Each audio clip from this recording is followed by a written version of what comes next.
The Prophecy Club, a nationwide television program, a nationwide radio program. The Prophecy Club also hosts approximately 40 major city meetings per month.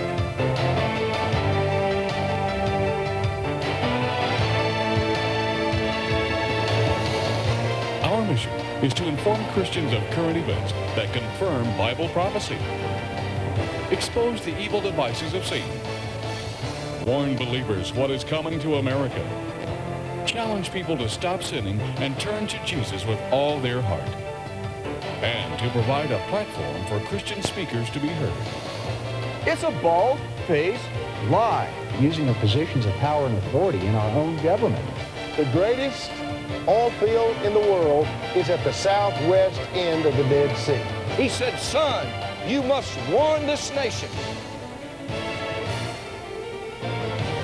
And now your host for the Prophecy Club, Stan Johnson.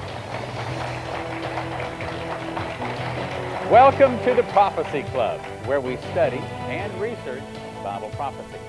Today's topic is 9/11 Contrived. Your speaker has been speaking out on issues like this for some 40 years. He's author of 2 books. He does a talk show himself, been doing it for some 7 years, and get this, it's 5 hours a day.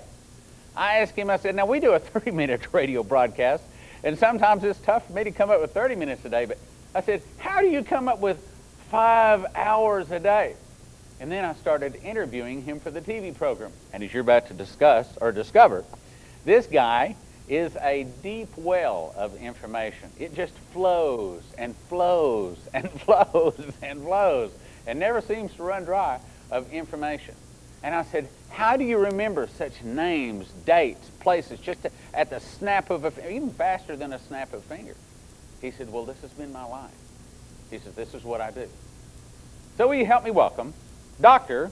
Stan Monteith.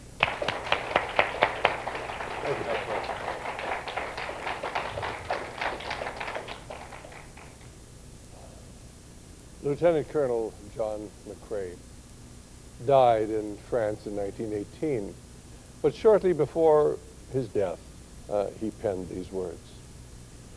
In Flanders Field, the poppies blow between the crosses, row on row, that mark our place, and in the sky the lark still bravely singing fly, scarce heard amidst the guns below. We are the dead.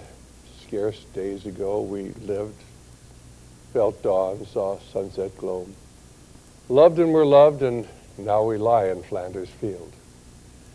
Take up our quarrel with the foe, to you from failing hands we throw, the torch be yours to hold it high. If ye break faith with us who die, we shall not sleep, though poppies grow in Flanders Field. And those were really profound words. Years ago, they used to teach that poem in school, and they used to recite it at meetings, and grown men wept. But you stop and think of his statement, take up our quarrel with the foe, to you from failing hands we throw.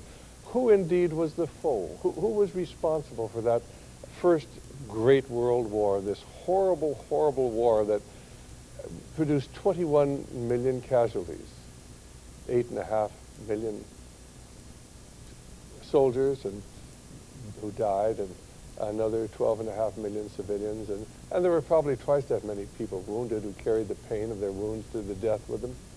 Who was responsible for that horrible war? Well, in America, we were told it was the wicked Kaiser, but if you read Kaiser Wilhelm's memoirs, he will tell you he never understood the war. He never understood how it came about. He pointed a finger at a man named Sir Edward Grey, who was the British foreign minister, but then he talked about a secret Masonic conspiracy he had been told about. But he never understood the war. And after the war, why people began talking about the munitions manufacturers. Maybe they were responsible, or maybe it was the bankers, because they made so much money during the war. And an awful lot of people began to believe that the wars were fought for financial advantage. And that, of course, was one reason why communism seemed to grow and why it was so many people. The First World War resulted in the destruction of the German Empire, the Austro-Hungarian Empire, the Russian Empire and the introduction of communism into Russia, the Turkish Empire. There were revolutions in Italy. The First World War changed the world forever. And yet today, most people have no idea why the war came about. Well, Abraham Lincoln addressed that issue in 1838 when he addressed the Lyceum in Springfield, Illinois, and this is what he said. At what point should we expect the approach of danger? By what means should we fortify ourselves against it? Should we expect some transatlantic giant to step the ocean and crush us with a blow? Never. All the armies of Europe and Asia and Africa combined could never by force take a drink from the Ohio or make a mark on the Blue Ridge in a trial of 1,000 years. Then at what point should we expect the approach of danger? And I answer, if it ever reaches, it must spring up among us. It can never come from abroad. If destruction be our lot, then we ourselves must be its authors and its finishers. As a nation of free men, we shall live through all time or die by suicide. As a nation of free men, we shall live through all time or die by suicide. And he was talking about this whole movement beginning here in America, if we were to be destroyed.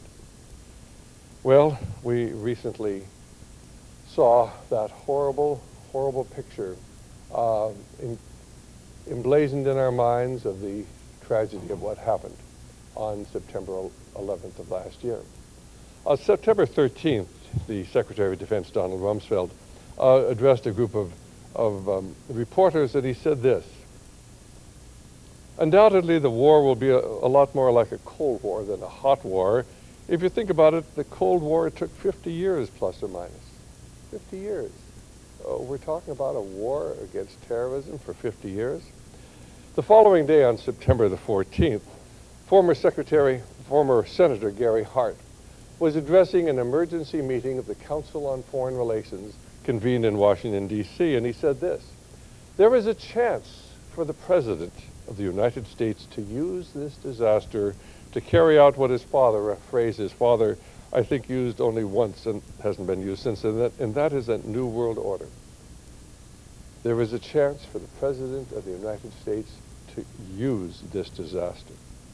To use this disaster. What a horrible and crass thought.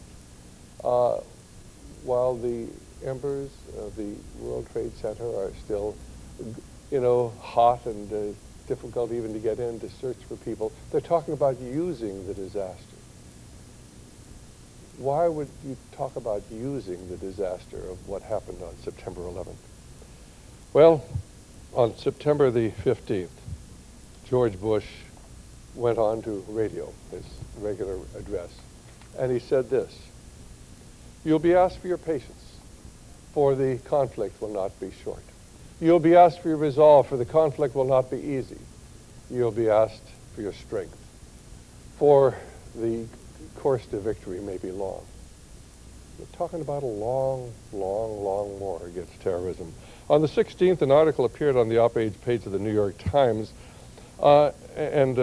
basically they were talking about the remarks by Vice President Cheney. He talked about the unspeakable air attack, and that we just had no idea. We'd been caught totally unprepared, but then he did mention that there had been information that a big operation was planned, but the unspeakable air attack, I mean, how could we possibly have anticipated that? On the 18th of September, the BBC News article carried an article by a man named George Amory, who said that the United States had been planning to attack the Taliban by October, and they simply quoted a man, a former Pakistani foreign secretary named Niak Niaz, who had been told in July of last year that the United States would be at war with the Taliban by October. Now, how would you possibly get the American people to go to war with Afghanistan? On September 10th of last year, nobody wanted to go to war with Afghanistan, and certainly nobody wanted to go to war in Iraq or with the nations of the Muslim world. By the 12th, the American people were ready to do almost anything to retaliate against the wicked people responsible for that horrible specter we saw on the 11th of September. On the 20th of September of last year, the President of the United States, George Bush, addressed Congress and talked about, of course, how we were the major source of humanitarian aid for Afghanistan. And you can get that speech. You can call the White House and ask for his speech. It's available from the Public Relations Office there. We were the major source of funding for Afghanistan. Now, if you stop and think about it, Afghanistan was the Taliban. We were the major source of funding for the Taliban. What's wrong with this picture? If you go, and we have a number of references to it, a book, Dollars for Terror, another book called Unholy Wars, written by John Cooley, and these books were written in 1999. You'll find out the United States had funded the Taliban. The United States had created the Taliban, working along with Pakistan and Saudi Arabia back in 1994. The word Taliban means student, and these, of course, were students from Pakistan trained in the schools there in the radical form of Islam, and they were the ones who invaded Afghanistan with funding from the United States government. But you see, most people don't really understand so much of what's going on today, and tragically, most people really don't understand why the attack occurred. That week, Jean Chrétien, who was the Prime Minister of Canada, had made the remark, there was a great resolution passed by the United Nations last night that might bring about a new world, a new order in the world that would be better for all of us. There was a great resolution passed by the United Nations last night that might bring about a new order in the world that would be better for all of us. So we're talking about a fifth war, we're talking about a new world order, we're talking about Taliban, and of course the Taliban are the enemy, but of course people don't realize that we financed the Taliban, and so are things exactly as they appear to be, or are we being lied to? I start my programs 5 hours every day with the same statement. Reality is usually scoffed at. Illusion is usually king. But in the battle for survival of Western civilization, it will be reality, not illusion or delusion, that will determine what the future will bring. So who is the enemy? Well, there are many sources and many different ideas about who the enemy is. To understand wars, let me take you to Plato. Plato, that great philosopher of antiquity, and of course, if you go to college, why, you will be asked to read his Republic, and this is what he said in the Republic.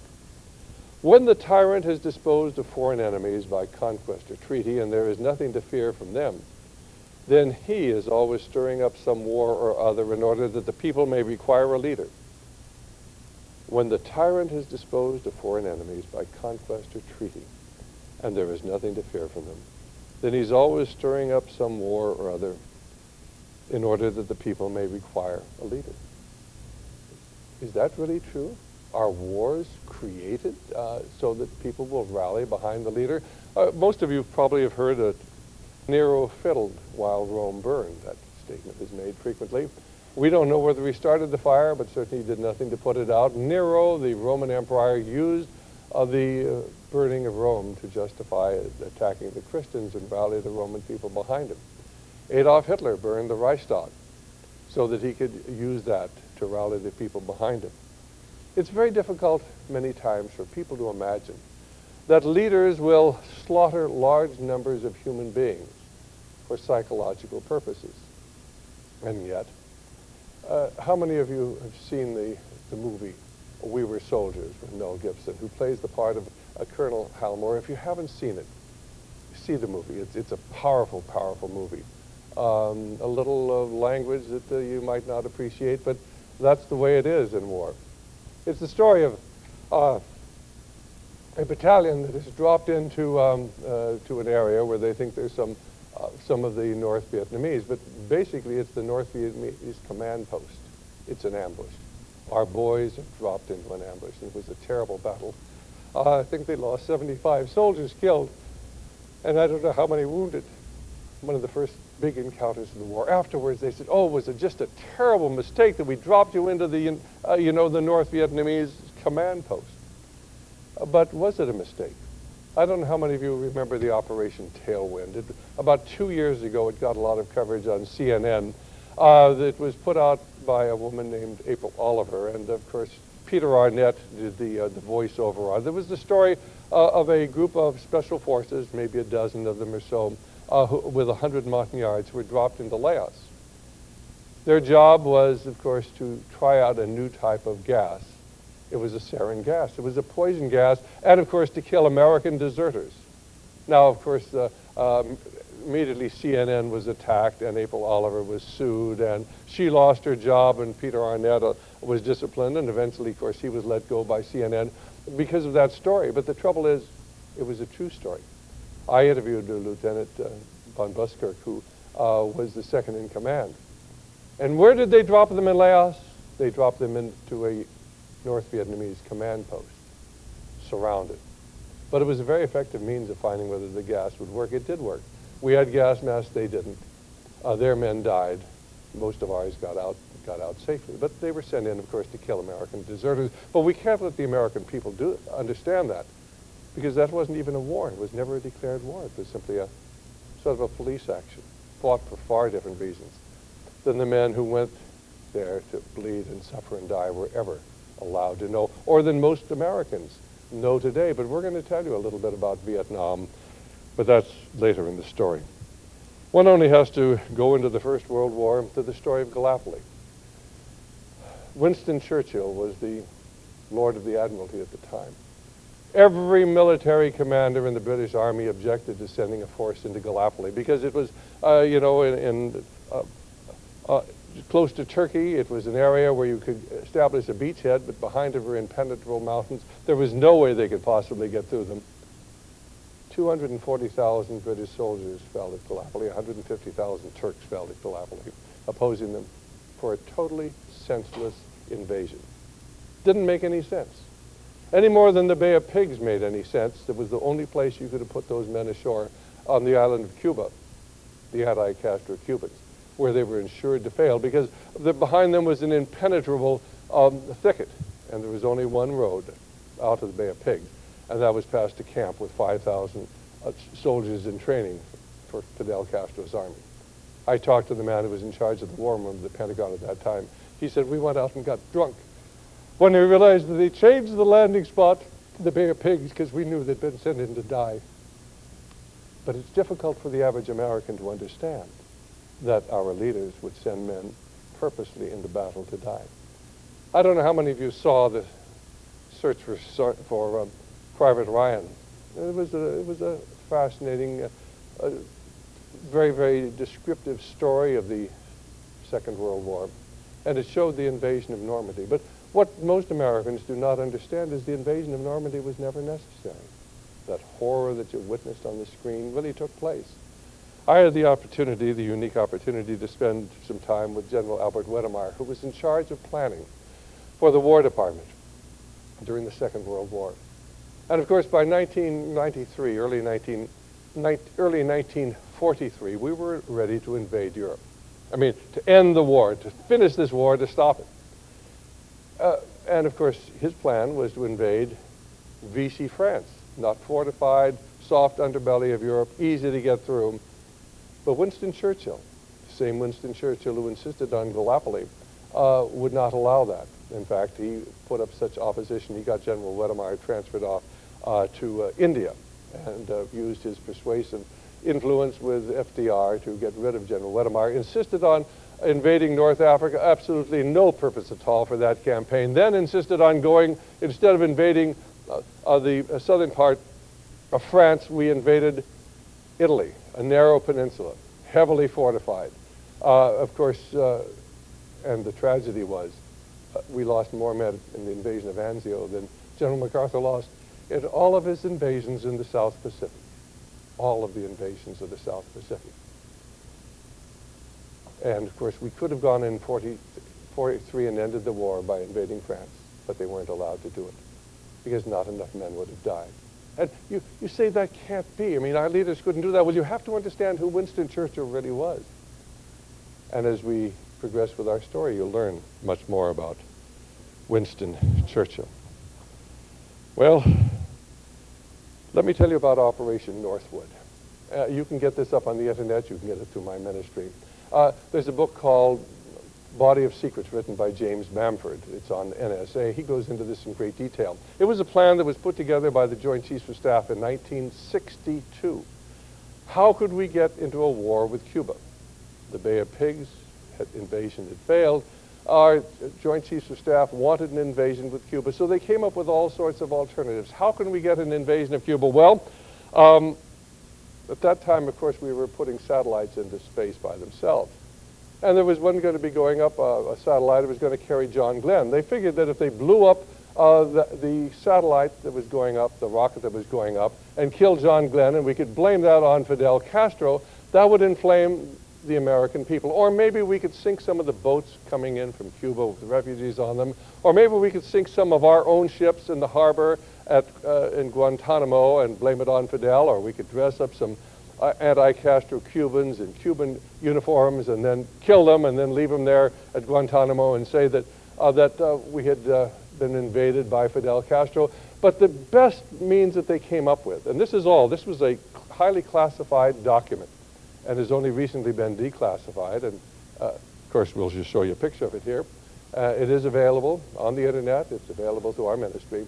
The solution was that they finally thought the most efficient thing would be a plane loaded with students, and they were going to be flying for a vacation in South America. And this plane was going to be loaded with students, and everybody was going to see them off. And the plane was going to start flying south. It was going to fly over Cuba. It was going to drop down below radar and, of course, land, presumably. Another plane was going to be in the air, looked just exactly the same, was going to fly over Cuba, announced that it was under attack, put out a Mayday call, be blown up by internal explosives, and now we would be able to go to war with Cuba. Well, fortunately, the plan was shown to McNamara, who gave it to President Kennedy, who said, no way.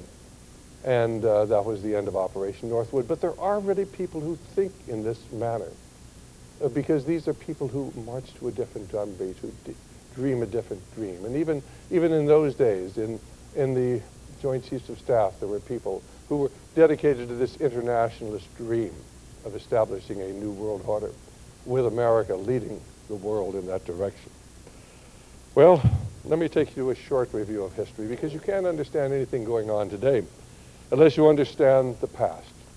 And so if we're going to begin, why, we ought to begin at the beginning, and of course it really begins with Genesis.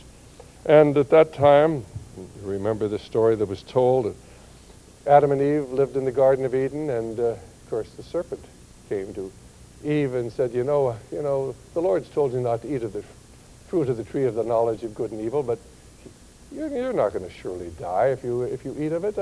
Go ahead, go ahead, try it. It's good for you. And so they did. And of course, when it had become obvious that Adam and Eve had violated God's orders, in Genesis 3:22, we're told this. And the Lord God said, behold, the man has become as one of us, to know good and evil. And now, lest he put forth his hand and also take of the tree of the life and eat and live forever. Therefore the Lord God sent him forth from the Garden of Eden. And that's how it all began. Noah lived about 2600 BC. These dates are a little vague. Nobody can be absolutely certain of them. But this is the time of the Great Flood. Why was there a Great Flood? Because the world had become totally evil. Because the fallen angels had cohabitated with women and generated the Nephilim, and the world was totally corrupt. And so God destroyed everyone and everything but Noah and those that he preserved. Well, it was 150, 200 years later when the world was once again corrupted. Nimrod was going to unite the whole world and build a temple to the heavens. And God once again intervened, and of course at that time, why he went ahead and made people speak different languages.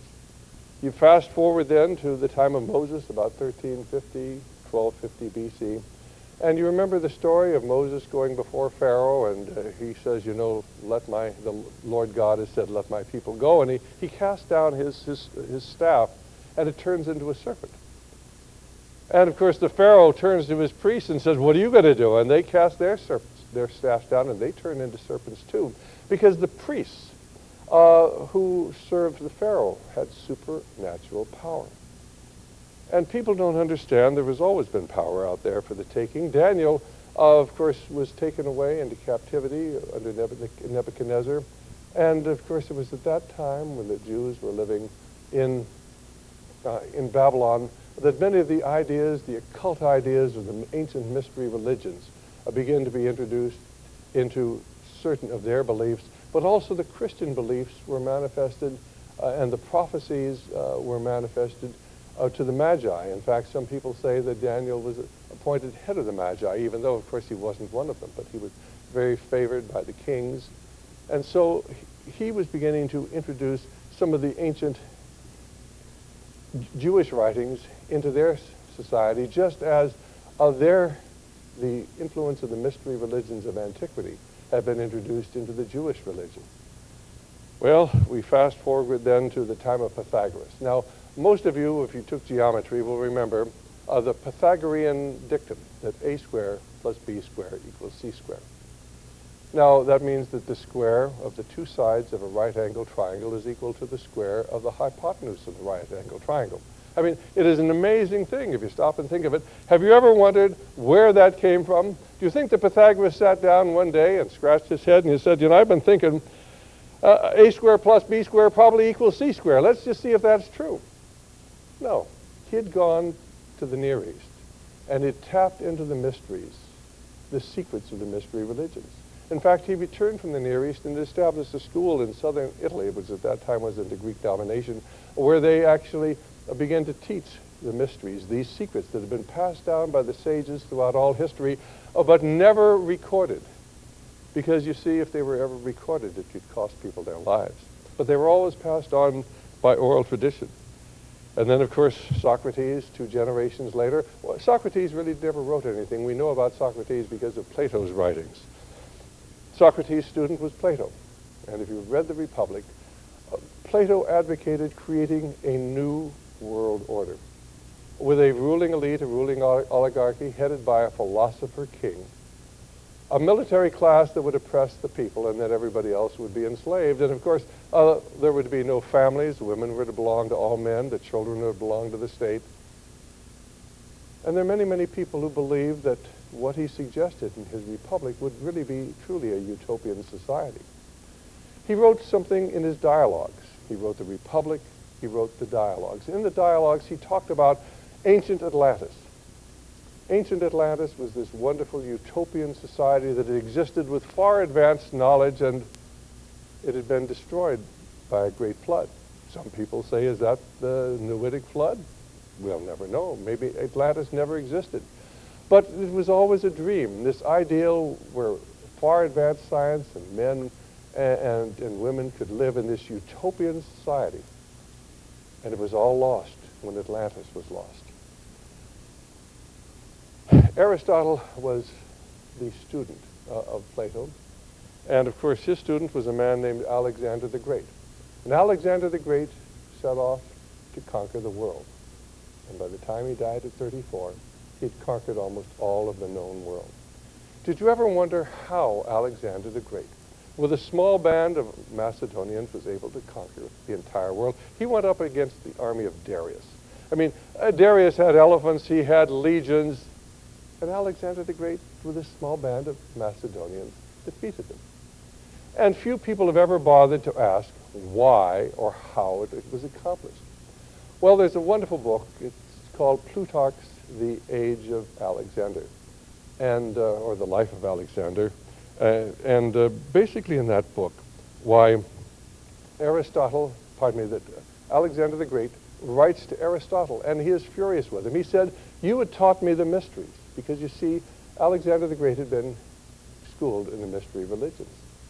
And he said, you taught me the mysteries, and this gives me power over the men, and now you've written a book about them. And you've written a book, and other people are going to understand this. I will lose my ability to control others with this information that you've imparted to them. And Aristotle wrote back and said, no, you can actually read a book, but unless you've been schooled in the mysteries, you'll totally miss it. This will not do you any harm. And so it was that, as you know, Alexander died, and his great empire was partitioned.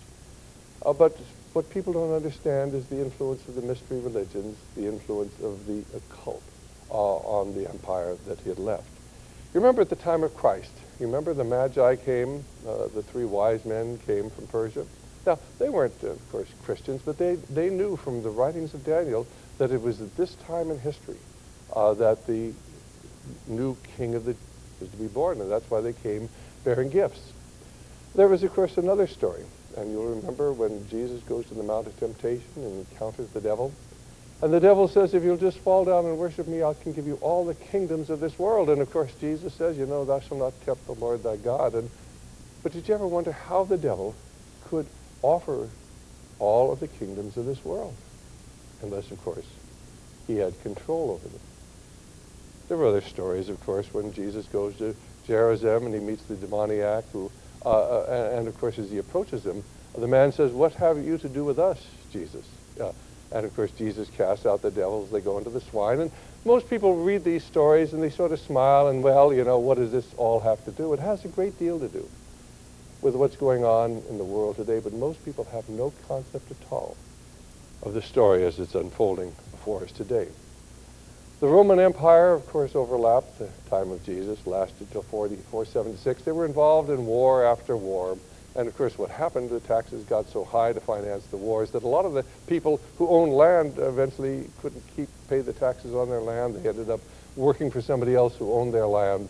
With this came the wars, and the affluence came apathy and indifference and immorality and homosexuality and the destruction of the family and bread and circuses, sort of like our welfare and Monday night football. And Rome fell in 476. And the world was plunged into darkness. And of course, this was the time of feudalism where men controlled other men and feudal lords and constant wars. Then came the Crusades, and in 1118, on Temple Mount in Jerusalem, an order was formed. It was known as the Knights Templar. Now, this was a group of men who were supposedly there to help immigrants, people coming from Europe who wanted to go to the Holy Land, you know, because this was the birthplace of Christ. But the Templars actually began to study the mysteries. They began to study the mystery religions to find out what the secret was that had been passed down by the sages through all time. And their order lasted until 1307. Now, they became the wealthiest force in all of Europe. They became the central bankers of Europe. And of course, the monarchies and the papacy all owed them money. And then on the 13th, Friday the 13th of October, 1307, Friday the 13th of October, 1307, Jacques de Molay, the head of the Templars, was arrested, charged with heresy, and a few years later he was burned at the stake. The Templars then disappeared. They dissipated. Some of them went to Scotland. And, of course, there's a great deal to suggest that they were there. The question is often asked, why were they destroyed? Well, some people will tell you the Templars were destroyed because the papacy and the kings of England didn't want to pay back the money they owed. And that is the information you'll get from people who want to defend the Templars. But if you read the writings of a man named Manly P. Hall, and any major city in the United States has a metaphysical bookstore in it, and you go to the metaphysical bookstore, you can get the writings of Manly P. Hall. He was the world's leading occult philosopher and Satanist when he died here about a decade ago. But if you read his book, the Lectures in Ancient Philosophy, he will tell you why Jacques de Molay and the Templars had to be destroyed, because they had access to the secret, you see, and they had to be destroyed because of it. Well, then, of course, the Magna Carta was signed in 1215. This was the first time you had this idea that men did not have to do everything the king said. The king, up to that time, was total power. If the king decreed something, it became the law of the land. And if you were a nobleman and he didn't like you, he took your land, he took your wife, he took your property, and that was the end of you. And so the nobles of England didn't feel there was much job security in that. So they took old King John of England out in the woods, and at the sword point they got him to sign the Magna Carta, which began to limit the power of government over the lives of the people. And this idea then that men could actually have a certain rights that were individual rights. John Wycliffe actually translated the Bible from Latin into English in the 1300s.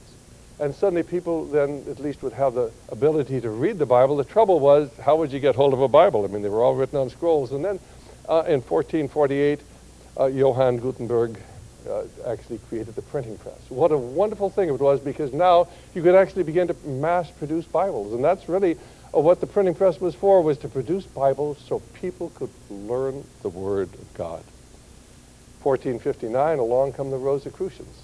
They are a secret sect who's tapped into the mysteries, the same mysteries that the Templars had tapped into, the same mysteries that the Magi knew. These same mysteries that were always passed down by oral tradition. 1492, Christopher Columbus discovered America, and you read his writings. Of course, he wanted to go on this great adventure because he wanted to spread the gospel of Jesus Christ. And so you had these two forces at work. One was the mysteries, and the other was Christianity, vying for domination in the world. William Tyndale, of course, translated the Bible and paid for it with his life. He was executed. 1517, Martin Luther, who was a dedicated Catholic. He didn't want to destroy the Catholic Church at all. He wanted to reform the Catholic Church. He saw what it was doing, the terrible things that they were doing, and they were wrong. And nobody wanted to admit it. And of course, that eventually led to the Council of Trent and at least some basic reforms within the Catholic Church. John Calvin, born 1509, actually he was born about 8 years before Calvin actually posted the edict.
down in Manila Bay, and Dewey were the regent's eyes, them six of oral blue, but do we feel discouraged? I do not think we do.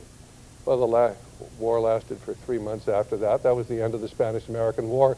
But America was on its way towards empire. And if you have a Bartlett's quotation, look up William Randolph Hearst. There's only one quotation from him there. His cable he sent to a man named Frederick Remington in Cuba saying, "You supply the pictures, I'll supply the war." Well, years later, when the battleship Maine was raised and Admiral Rickover of American naval fame actually evaluated it, there was no external explosion.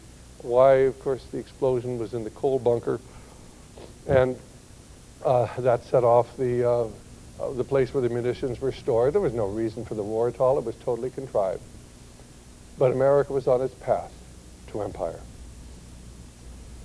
Well, the next war did not affect us primarily, although its impact is tremendous here, because people really don't understand the Boer War. It was fought between 1899 and 1902. It was actually created by Cecil Rhodes and his secret society. And if you get my video that they have here, the Secrets of the Illuminati, we talk a lot more about that. The man in charge, the High Commissioner in the Cape Province, was a man named Lord Milner, who was one of the 4 original members of Cecil Rhodes' secret society. And this secret society by then, of course, dominated the British government, and they dominated the newspapers in South Africa, and they precipitated a war. And everybody said, this is going to be a simple little war. They called it Milner's Tea Time War. Our boys will be home by Christmas. Well, 3 bloody years later, 100,000 British casualties later, the war came to an end, not because they defeated the Boers, but because they'd arrested the women and children and put them into concentration camps, and they got typhus and typhoid, and of course they died. 28,000 of them died, and when that word got back to Great Britain, why there was such an outcry that they demanded the war come to an end. But you see, this was beginning to consolidate the British Empire, and now, of course, you had the Union of South Africa, first step along the way to consolidate the world. This idea of a new world order, a new world religion. They got away with the First World War, with the Boer War, so they decided they were going to create another war. And the whole idea was, out of war, you change societies. Now, how can I make that statement? Well, if you read the autobiography of Bertrand Russell, the first volume, from 1872 to 1914 on page 153, he will tell you that sometime before 1905, before Sir Edward Grey became the foreign minister of England, he was attending a meeting of a little dinner group called the Coefficients. And they met on a regular basis. It was made up of the people who controlled the finances, the aristocracy of Great Britain, and the socialists. People like Sidney Webb, Bertrand Russell, George Bernard Shaw. The leaders of the Fabian socialist movement were all there. And they were discussing, various and sundry things. Bertrand Russell says that one evening why Sir Edward Grey got up and laid out a plan for alliances in Europe, and he said, I got to my feet, and I said, you're laying out the plan for a war in Europe. This is wrong. But he said, nobody there was concerned. And he said, I resigned from the group. I was the first person to speak out against the First World War. And that would have been about 1905. Then, of course, if you go into the story of the Carnegie Endowment for International Peace, in the secret government 4-tape set, I have my interview with Norman Dodd, and I know that the Prophecy Club used to offer these tapes, and I hope that they still do. You need to hear my interview with Norman Dodd, where he tells how he was the director of research for the Reese Committee, commissioned by the 83rd Congress to investigate the great tax-exempt foundations to find out why they were financing communism and socialism, because that didn't make sense. And he sent one of his investigators over to go through the papers of the Carnegie Endowment for International Peace, and she found out that in 1908, before the Carnegie Endowment was ever actually certified, was ever incorporated, the leaders of this board of the Carnegie Endowment were trying to determine how to change the world. And they said the best way to change the world is war. And then from 1909 to 1910, they spent their time trying to figure out how to bring about a great world war. Here is the lead page of the Journal of American History, 1908. And if we have copies of this, I have a copy here in the back of my syllabus, and if any of you want it, you can get it from my ministry. And in that it says a great war is coming. And when that war ends, we will have the United Nations. Of course, it turned out they were going to have the League of Nations, but they talked in this about the United Nations. In 1908, it was all planned long, long, long ahead of time. And all those men who fought and bled and suffered and died in that great war, of course, died for nothing. Of course, to get America into the war, first of all, they had to have an incident. That was to be the Lusitania. The Lusitania was a British ship of war that carried passengers. Why would you carry passengers on a British ship of war? To create an incident. And the Germans kept trying to publish articles in our newspaper saying to Americans, don't go on the Lusitania, it's a ship of war and it's going to be sunk. And the State Department told the Americans, you got nothing to worry about. Go ahead, that's just fear tactics, nothing to worry about. And so the Lusitania was sent into a war zone. The destroyer escort, which had been promised, was withdrawn. The captain was told to go into an area where they knew there were German submarines, the sinking British ships the day before, at 2/3 speed to save coal. And when the ship went down, 900 lives were lost. And they had a wonderful slogan. It was, remember the Lusitania. Well over 100 Americans were among the people who lost their lives. But you see, there are people who really have no concern over human life. It all has to do with bringing about these horrible, horrible conflicts because they had to get America into the First World War because they hoped then we would lead the world into this world government that these people hoped to establish. And when the League of Nations failed, why a Second World War became inevitable. Colonel House, writing in Foreign Affairs magazine in 1923, said this, if war had not come in 1914 in fierce and exaggerated form, the idea of an association of nations would probably have remained dormant, for great reforms seldom materialize except during great upheaval. Let me read that again. If war had not come in 1914 in fierce and exaggerated form, the idea of an association of nations would probably have remained dormant, for great reforms seldom materialize except during great upheaval. For great reforms seldom materialize during great upheaval. And ladies and gentlemen, we're looking at great upheaval today as we see what's unfolding in the Mideast. And if the administration is successful in plunging us into a war with Iraq, believe me, it will not end with Iraq. For as a meeting that was held during this past week at the Arab League, and one of the leaders said, you're opening the gates of hell and you do not know what will happen. Well, I believe that some people do know what was happening, but certainly not what the average American wants to happen. Well, they needed a Second World War. How are they going to get a Second World War? Ted Flynn's book, Hope of the World, Hope of the Wicked, the Master Plan to Rule the World. He simply goes into the fact that we financed Adolf Hitler. Now, that's pretty hard for the average American to believe. Wicked Adolf Hitler. But, of course, if you go into the background, of course, our corporations actually supplied the war materials. We gave them the ability to manufacture ethyl gasoline for their aircraft. My book, Brotherhood of Darkness, goes into great detail on how we financed Adolf Hitler. This is a letter that I found among Colonel House's papers at Yale University when I was there in New Haven some years ago. It's dated October 29, 1936. And on page 2 of this, he goes in and he says, why are American corporations building the war materials for the Germans? We just got through with the war. Nobody wants another war. So why are American corporations building the war materials when they can't make a profit? They can't get any money out of the country because of exchange restrictions. We created Adolf Hitler. In fact, we not only created Adolf Hitler, but we prolonged the war intentionally. And, of course, our banks were working and helping to finance Hitler during much of the war. And you need to read the books, also Ruled by Secrecy by Jim Marrs. Excellent book, going into how our banks were working right along to create the best enemy that money could buy. A terrible and bloody war with over 40 million people dead. Horrible carnage.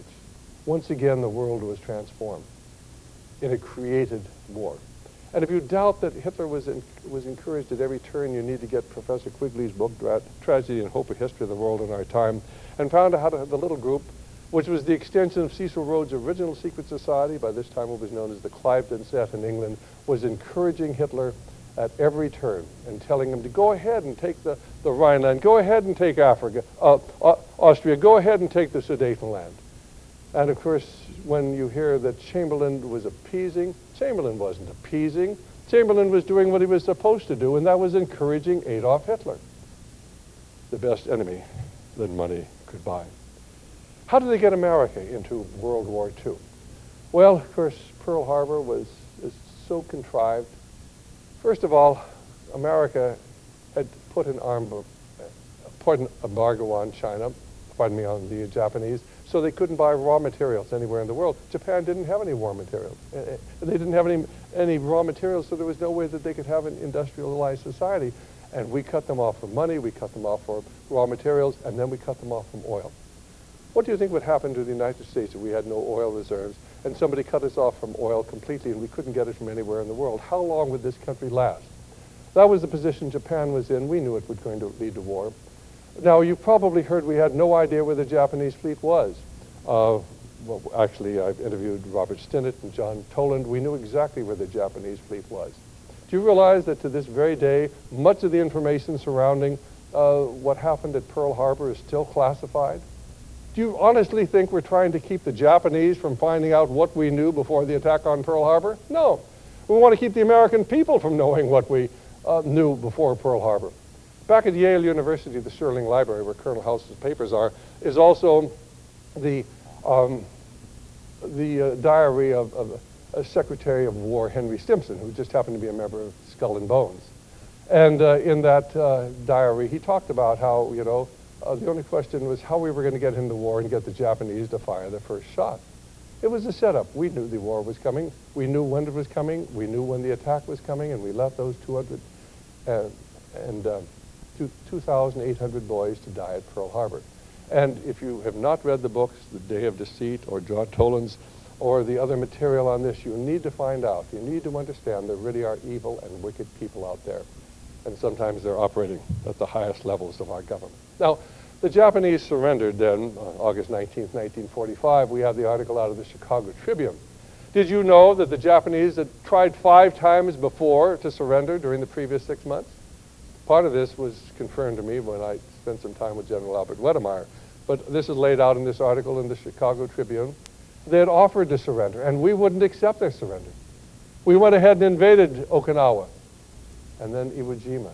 All totally unnecessary. We've dropped the bombs on Hiroshima and Nagasaki, totally unnecessarily.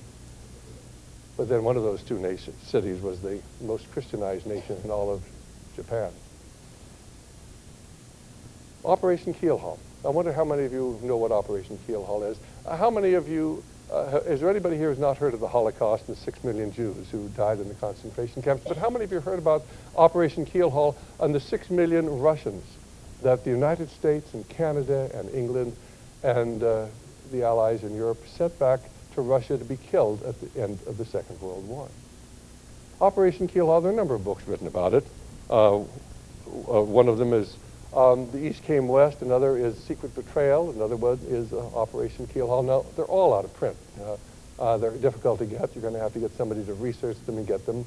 Julius Epstein's Operation Keelhaul, wonderful book. Secret Betrayal by Tolstoy. This is Count Tolstoy's nephew. But you're not going to hear about this. What this was we rounded up the prisoners we had. There were Russians who defected to the Nazis or who'd been captured by the Nazis, and we were holding as prisoners, and we sent them back.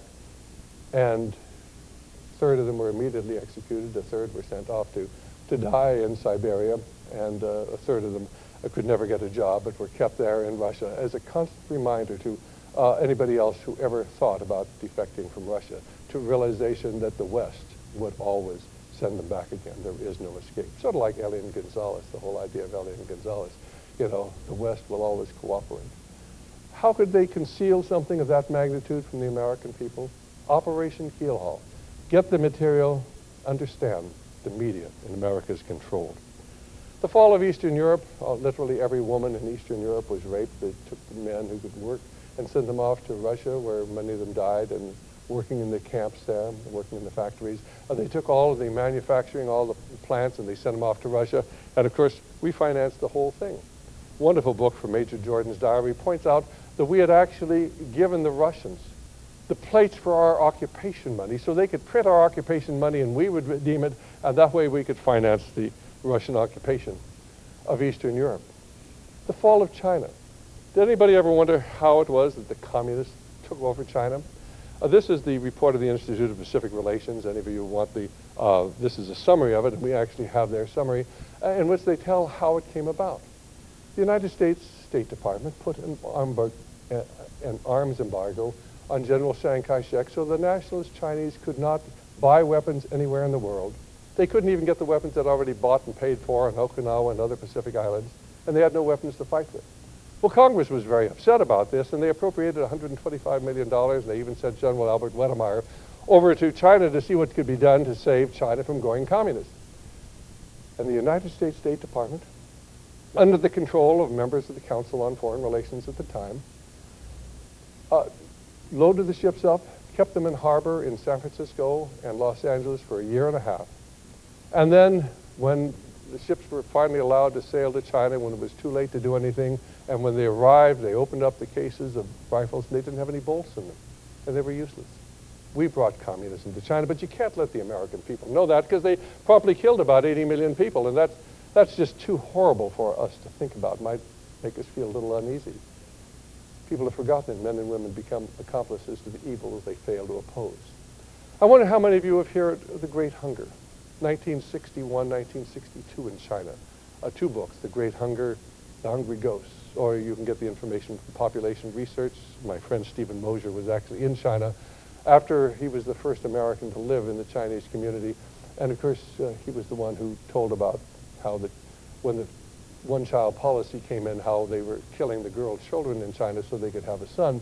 But he knew many of the survivors of this Great Hunger. 44.5 million Chinese were intentionally starved to death in 61 and 62. How could you keep that from the American people?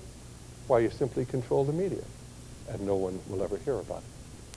The books, The Hungry Ghosts, and of course, The Great Hunger. Well, then of course we have the Korean War.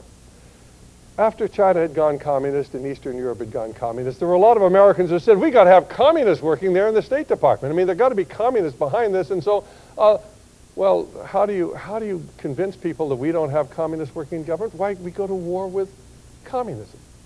And so Secretary of State Dean Acheson, and this story is told in MacArthur's book, Reminiscences. It's out of print. You can probably get it at the used bookstore or by a search. Well worthwhile reading. Secretary of State Dean Acheson gives a speech to the press club, and he says, if South Korea is attacked, we will not defend it. And then the Joint Chiefs of Staff come out with a similar statement, and old Kim Il-sung up in North Korea, dictator in North Korea, he's not very smart. He's not smarter than Saddam Hussein is or the Taliban.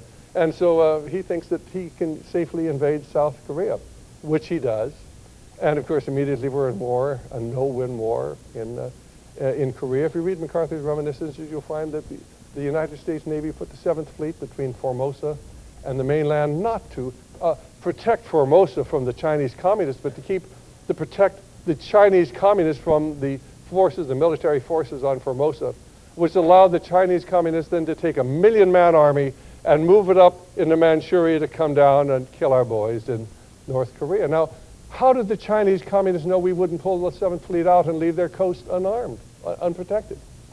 If you read MacArthur's Reminiscences, he quotes General Lin Piao, who commanded the forces that killed our boys in North Korea, as saying, I would never risk my troops and my military reputation and cross the Yalu if I had not been guaranteed that Washington would restrain General MacArthur from taking retaliation against me. But you see, General MacArthur didn't know that. And then, of course, we get into Vietnam, and what is Vietnam? It's another no-win war. How did we get into it? It was the Gulf of Tonkin incident. The trouble is that it never took place. Admiral Stockdale flew over that in his book, In Love and War. He was flying over there. He said there were no torpedo boats there. It was simply our destroyers firing off into the Black Sea.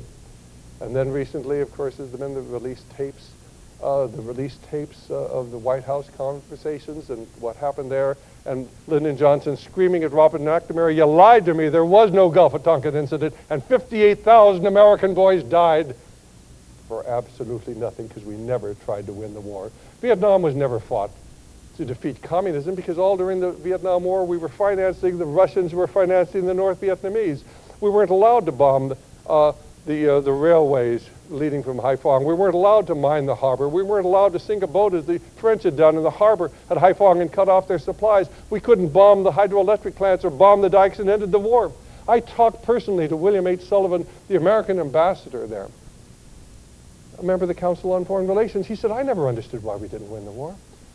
I interviewed General Lewis Walt, who commanded the Marines in the Northern Division there in I Corps. He said, "Well, we could have won the war in 2 months. We were never allowed to win the war." Vietnam was fought not to defeat communism, but to change America. Because during that period of time, why, they took God out of our schools and prayer out of our schools. The Ten Commandments, well, leaving the basis for taking the Ten Commandments, that wasn't until 1980. We got Roe versus Wade, legalized abortion. And even something more important for what we're talking about today, we got the repeal of the McCarran Immigration Act and beginning to bring large numbers of Muslims, who one day, of course, will be used for another purpose in this country, into the United States. Desert Storm, well, Desert Storm was another example of how you contrive a war. You have to remember that Saddam Hussein had been our man. Saddam Hussein, he came to power in July of 1979. And immediately we began to finance him. We backed him when he was using poison gas on his own countrymen, the Kurds. Somewhere between 50,000 and 200,000 Kurds were killed by Saddam Hussein. We backed him when he used poison gas against the Iranians during the Iran-Iraq war. We financed him, gave him large amounts of money. We even gave him the chemical and biological material to create the weapons that we're so concerned about now. The book is called Against All Enemies by Seymour Hersh, or you can get the Regal report by Senator Regal. Of course, it cost him his position in the Senate because he did investigation and brought out the truth about how we'd created Saddam Hussein and financed Saddam Hussein and helped Saddam Hussein, why he lost his position in the Senate. We can't have senators there who tell the truth. But then, of course, in 1990, why there was a disagreement between Saddam Hussein and the government of Kuwait. They were stealing oil out of one of his oil fields. They were transfers drilling. And so we asked our ambassador, April Glaspie, whether or not we would object to his invading Kuwait, and she said, of course not. And the State Department said essentially the same thing, or some of their officials on the radio and the public statements. And of course, Saddam Hussein wasn't any smarter than Kim Il-sung. He invaded Kuwait, and now we had a war going. That's what Kuwait was. Desert Storm was all about. And of course, the great tragedy was that at the end of the war, when the wicked Saddam Hussein could have been removed from power, we didn't do it. We left him in power. Why would we do something that stupid? And now we want to go to war to get rid of Saddam Hussein. Well, the next thing I want to do is I want to tell you about the contrived conflict that we face today. Well, there are two personalities I'd like to start out with that will perhaps give you some insight into why I am concerned about the contrived conflict. The first one was a man named Sheikh Omar Abdul Rahman. And Sheikh Rahman, first of all, was involved with the assassination of Anwar Sadat back in 1982. And then, of course, from 85 to 91, he was helping the Central Intelligence Agency to recruit Muslims from Egypt, where he lived, and the surrounding areas, to go to Afghanistan to fight in the war there, in the Afghan war. And then, of course, he keeps getting arrested by the Egyptian government because he's really advocating revolution, and he keeps getting out of jail. And this is covered in a wonderful book called Unholy Wars by John Cooley. And then in 1991, why we're helping this man who was openly advocating terrorism to come to the United States. The CIA helps him to come to the United States. And he goes to live then in New York. His right-hand man is a FBI informant named Salem, S-A-L-E-M. And Mr. Salem is, of course, agitating among this small group of Islamic radicals who surround Sheikh Rahman to start blowing up things in New York. He's an agent provocateur. And he finally gets enough support where they're talking about blowing up the World Trade Center. Well, he gets a little upset about this time, and they're going to bring in experts from overseas to blow up the World Trade Center. He goes to the FBI, and he tells them, they're going to blow up the World Trade Center, and I'm supposed to help build the bomb. I want you to provide me powder that won't explode because I don't want anybody to get hurt. And what does the FBI do, knowing that they're going to blow up the World Trade Center? This is 1993, remember. Knowing that they've got the man who's going to build the bomb, they fire him. And they do absolutely nothing. Now, this is the most incredible story. You'll find it in Time magazine, pardon me, the New York Times, October 28, 1990, and that should be 1993, page A2. Not 1990, that's October 28, 1993, page A2. I'm sorry, that should be page A1. It's on the front page. It was written by Mr. Blumenthal. Actually, a friend of mine contacted Mr. Blumenthal and asked him about the story, and Mr. Blumenthal said, I'm not allowed to talk about it. Well, think of the implications. The FBI knew they were going to blow up the building. They allowed it to happen. 6 people were killed, 1,000 were injured, $250 million damage was done. Now, it could have been far worse. It was planned initially by Ramsey Youssef, who was the master bomb builder who came to the United States, that they were going to topple one tower against the other tower, bring them both down and kill 250,000 people. That was the plan. Fortunately, it failed. But what is most frightening to me is the fact that the FBI had advanced knowledge and they did nothing to stop it. What does that suggest to you? And then, of course, the second personality is Dr. Ayman al-Zawahiri. He planned the assassination of Anwar Sadat. He was involved with it.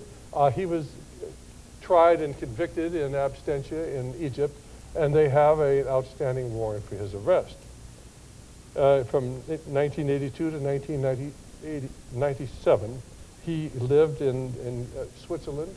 He coordinated the terrorist activities and the terrorist movement in Europe. And this is covered in a book called Bin Laden, the Man Who Declared War Against America by Joseph Bodansky. Now, Joseph Bodansky is not simply a casual player. He is the chairman of the Congressional Task Force on Terrorism and Unconventional Warfare, and I think he speaks with a great deal of authority because he has access to a great deal of information you and I wouldn't. In 1993, Dr. al-Zawahiri, along with Osama bin Laden, planned the ambush of the American forces in Somalia. Remember, we talked earlier about Black Hawk Down. It was an ambush. It was set up ahead of time. They actually had brought in people from all over the Muslim world, that brought in the grenade launchers, and of course, if you remember the movie, why everybody's rushing to the Olympic Hotel, because this is where the battle's going to be that's going to drive America out of Somalia. And it worked. It was financed by Osama bin Laden. It was planned by Dr. al-Zawahiri. In 1995, he is appointed head of all terrorist activities in the United States, and that very year, your State Department allowed him to come to the United States and tour this country, raising funds and recruiting terrorists for their movement. And that's covered in the New York Times, October 23rd, 2001, page B4. And if you want any of these, you can contact me. We'll give you the actual clippings because we have them all. In 1996, Iran appointed bin Laden and al-Zawahiri to be the leaders of the worldwide terrorist movement, because you must understand that Iran and Saudi Arabia are the two major sources of world terrorism and the two major financiers of world terrorism.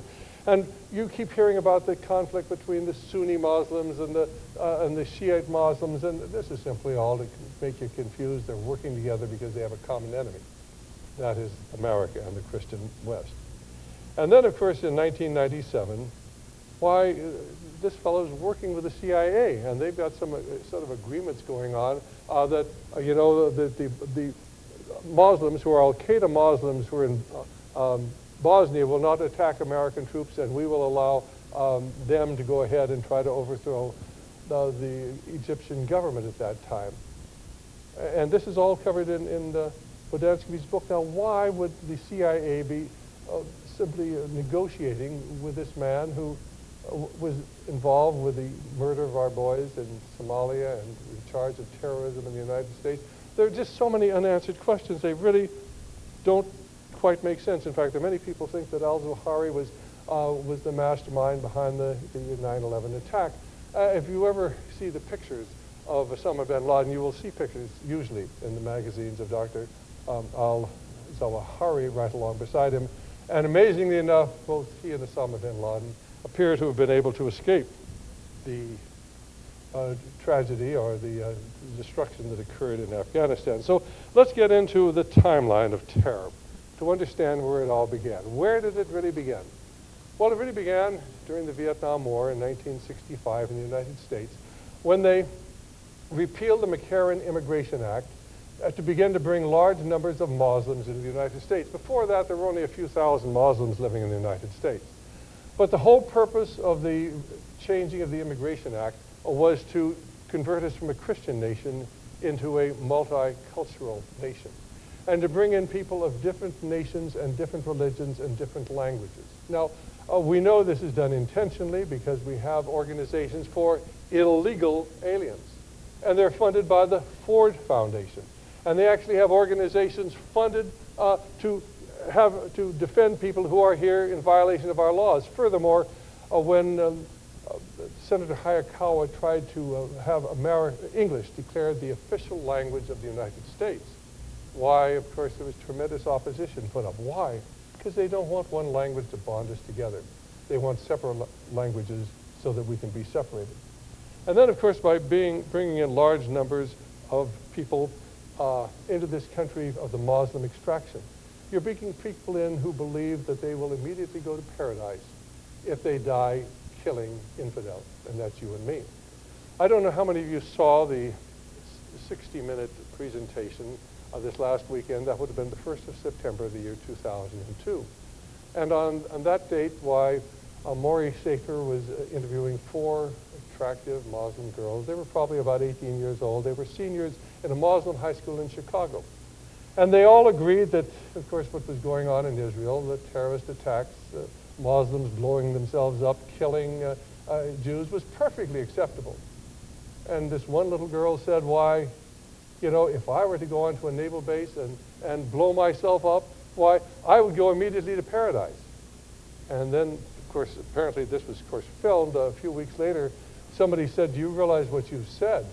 And she contacted CBS and she said, I really meant if I went onto an Israeli naval base and blew myself up, I would go to paradise. Well, how many naval bases does Israel have? Do you honestly think she was talking about an Israeli naval base? No, you must understand, there's a different outlook, a different worldview. I mean, not all Muslims are violent, are of this radical form, but let me tell you that if you are a Muslim living in Palestine today and you don't want to kill Israelis, they will kill you. The other Muslims will kill you. And this is happening within this last couple of weeks. Articles are repeatedly in the New York Times talking about this sort of a situation. And people don't understand that we have within America all sorts of sleeper cells. They've been set up here for many, many years, waiting for the word to be given. How do we know that? Well, I'm going to tell you in just a few minutes. In 1979 was the next major date. That was the year, in February, the Ayatollah Khomeini came to power in Iran. The Shah of Iran had the 6th largest military in the world. He was a steadfast friend of America. He was a tyrant, as most of the people we put in power are. But why would we topple a friend of the United States and bring an enemy to power? We brought the Ayatollah Khomeini to power. There's no question. You study that era. And at the time, it just didn't make sense. Why would we do anything that stupid? But then in 1979, I didn't understand really the degree of evil that we face today. So we established the Ayatollah Khomeini to power and the radical Iranian Ayatollahs there. And then, of course, in July, Saddam Hussein seized power in Iraq. In July, that same month, we began to finance the Mujahideen in Afghanistan. Now, this is important because in July of 1979, the Soviets had not yet invaded the country. We began financing the Mujahideen because there was a pro-communist government in Afghanistan, knowing full well that if we financed the Mujahideen, the Soviets would invade. That was how we were going to get a war going. How can I make that statement? Well, the man who was in charge of our foreign policy was a man named Zbigniew Brzezinski. You remember Zbigniew Brzezinski, the man who was commissioned by David Rockefeller to actually create the Trilateral Commission, and of course their emblem is three intertwining sixes. That's their logo. And Brzezinski, actually 10 years after this occurred, about 1989, told a French news television reporter and on film that he had told Jimmy Carter that if we financed the Mujahideen, the Soviets would invade. That is covered in a book called Unholy Wars by John Cooley. So you need to get the information and understand, again, that a year, why in December, why the Soviets did invade, and now we had a war, a wonderful war that we could get America involved in. Of course, it was a CIA war where America, the CIA, the Pakistans, and the Saudis brought Muslims from all over the world to indoctrinate them in the radical form of Islam. It's called Wahhabism, to engage in a holy war against the infidels, the Soviets, to establish the holy land of Afghanistan as the first truly Muslim state in the world, where men, of course, were worshipped by Allah, and Allah gave them the victory. And they really believed that Allah gave them the victory. And of course, then this began to mold the Al-Qaeda around Osama bin Laden. Now, we'll get into Osama very soon. Of course, that same year, 1979, why there was a revolt, there was a military dictatorship that was established in Pakistan, and they hung the duly elected leader. And of course, we went right along with the new military dictatorship. So much for democracy. From 1980 to 1989, why the Central Intelligence Agency brought Muslims from all over the world to Afghanistan to fight the Soviets in this holy war. Of course, at that time, Osama bin Laden had gone there. He began working with the CIA. And of course, we gave them Stinger missiles. We encouraged them. Oh, it's so difficult for people to understand that we would actually create the best enemy that money could buy, but that's exactly what we did.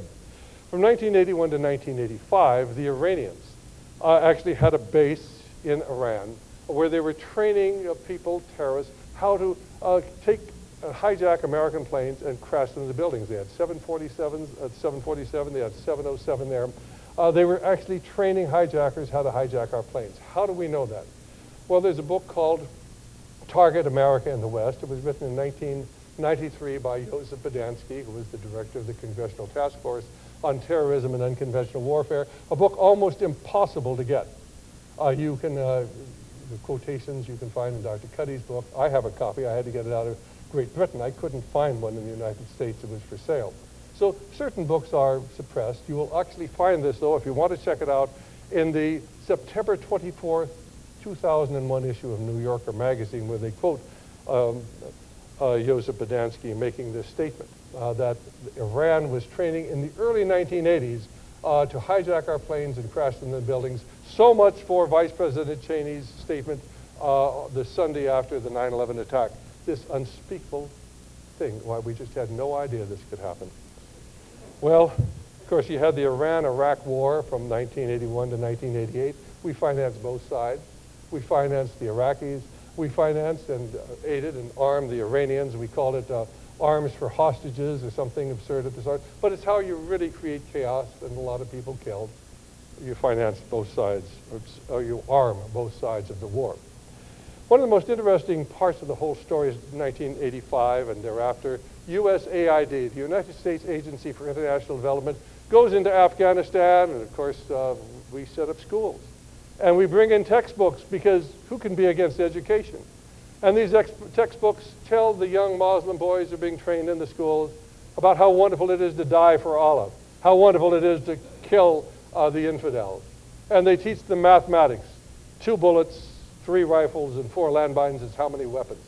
I mean, these articles come out in the Washington Post. Here's one of the references to it, March 23rd, 2002, page 1. Why would we do something stupid like that? Well, they said, well, if we didn't have about Islam in there, the teachers wouldn't use the books. Well, we're still doing it. And after peace was declared, after we'd killed so many of the young people who were indoctrinated in the mid-'80s over these ideas of radical Islam who joined the Taliban, why, of course, within the last year, we've gone back in with our textbooks. 2 bullets, 3 rifles, 4 landmines is how many weapons? Isn't it wonderful to die for Allah and to kill the infidel? And when it was pointed out that you're not supposed to spend American money to push religion, they said, well, this really isn't religion. After all, education is a secular activity. In 1987, 1988, I've interviewed Michael Springman. He was in charge of issuing visas in Jeddah in Saudi Arabia. And there were a lot of people trying to come into the United States from Saudi Arabia that didn't have any business coming in. They'd come in from other countries and try to get a visa there. He didn't want to give them visas because they had no business coming here. He was ordered to give them visas to come to the United States. And he got into all sorts of trouble. CIA ordered him. He said a third of the people working in his office were CIA. And it wasn't until he got back to the United States he was told, well, those were all terrorists they wanted to bring here. They were bringing the United States to train these terrorists. Michael Springman. Then in 1988, Sheikh Abdul Azam came to the United States, and he was organizing terrorist cells here in the United States. He was the leader of this whole radical Islamic movement, and of course Osama bin Laden was sort of his disciple. Azam was the leader, and he was touring the United States. Now, if those of you who have not read Stephen Emerson's wonderful book, The American Jihad, or seen his video, A Jihad in America, that came out in 1994, you really need to get it, because you'll see pictures of Azam actually talking about, how we have to kill jihad and chop off hands and feet so Allah will have legs to stand on. There's got to be blood running in the streets. And this is what they were preaching in America back in 1988 and 1989. And of course, Osama bin Laden at that time was organizing the Al-Qaeda movement over in Afghanistan. You have to understand, Al-Qaeda was simply these Muslims that we had brought to Afghanistan to fight. And of course, they were organized then after the war to go back to their own countries to try to get democratic or representative governments. And the people wanted the Islamic government to let them have it. And we weren't about, of course, to allow that. And really, initially, the Al-Qaeda was not anti-American. It was only anti-American after we stationed our troops on the Holy Land of Saudi Arabia. 1990, why Saddam Hussein requested permission to invade Kuwait. We gave it to him, and of course, that was one of the worst mistakes he ever made. And of course, in 1991, we fought the Gulf War. We gave Syria $1 billion. Syria is one of the major sources of Islamic terrorism in the world. I mean, they are a terrorist nation. They've always been cited as the terrorist nation by the State Department, and yet we gave them $1 billion. What's wrong with this picture? And then, of course, one of the most interesting parts of this whole story was told in Joseph Bodansky's book, Target America. He talked about the Islamic terrorist cells that were here in the United States, and Saddam wanted to mobilize these during the Gulf War. You remember he kept saying this is going to be the mother of all wars, and terrible things are going to happen to America. Well, he knew about the Islamic terrorist cells that were here, but they were really under the control of Iran and Saudi Arabia, and when he wanted to mobilize them, they wouldn't let him. Why would that be? Well, maybe things are not as they appear to be. That's in Joseph Bodansky's book, Target America. But you're never going to hear about those Islamic terrorist cells. They were here long before Al-Qaeda was ever here. Sleeper cells, waiting for when the word is given. Well, in 1991, when Osama bin Laden was supposed to have criticized the Saudi government because it allowed the Americans to establish bases in Saudi Arabia, the infidels, the crusaders were on Holy Land, and so Osama bin Laden, of course, was forced to leave Saudi Arabia, and he goes off to the Sudan. He's over in the Sudan, and of course, there in 1993, he organizes the attack on our forces in Somalia. And he was, at least in some way, involved with the bombing of the World Trade Center. Because the mastermind, and I mentioned his name only briefly, his name was Ramzi Youssef. Ramzi Youssef. Try to remember that name, because he keeps turning up over and over again. Ramzi Youssef was sent to the United States to build the bomb that took out the World Trade Center in 1993. He left immediately after that.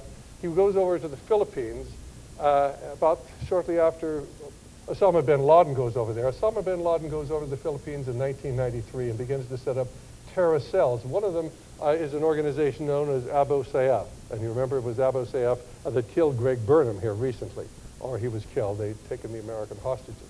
What is so interesting about that is that Abu Sayyaf was actually organized, at least in part, by a man named Edwin Angeles.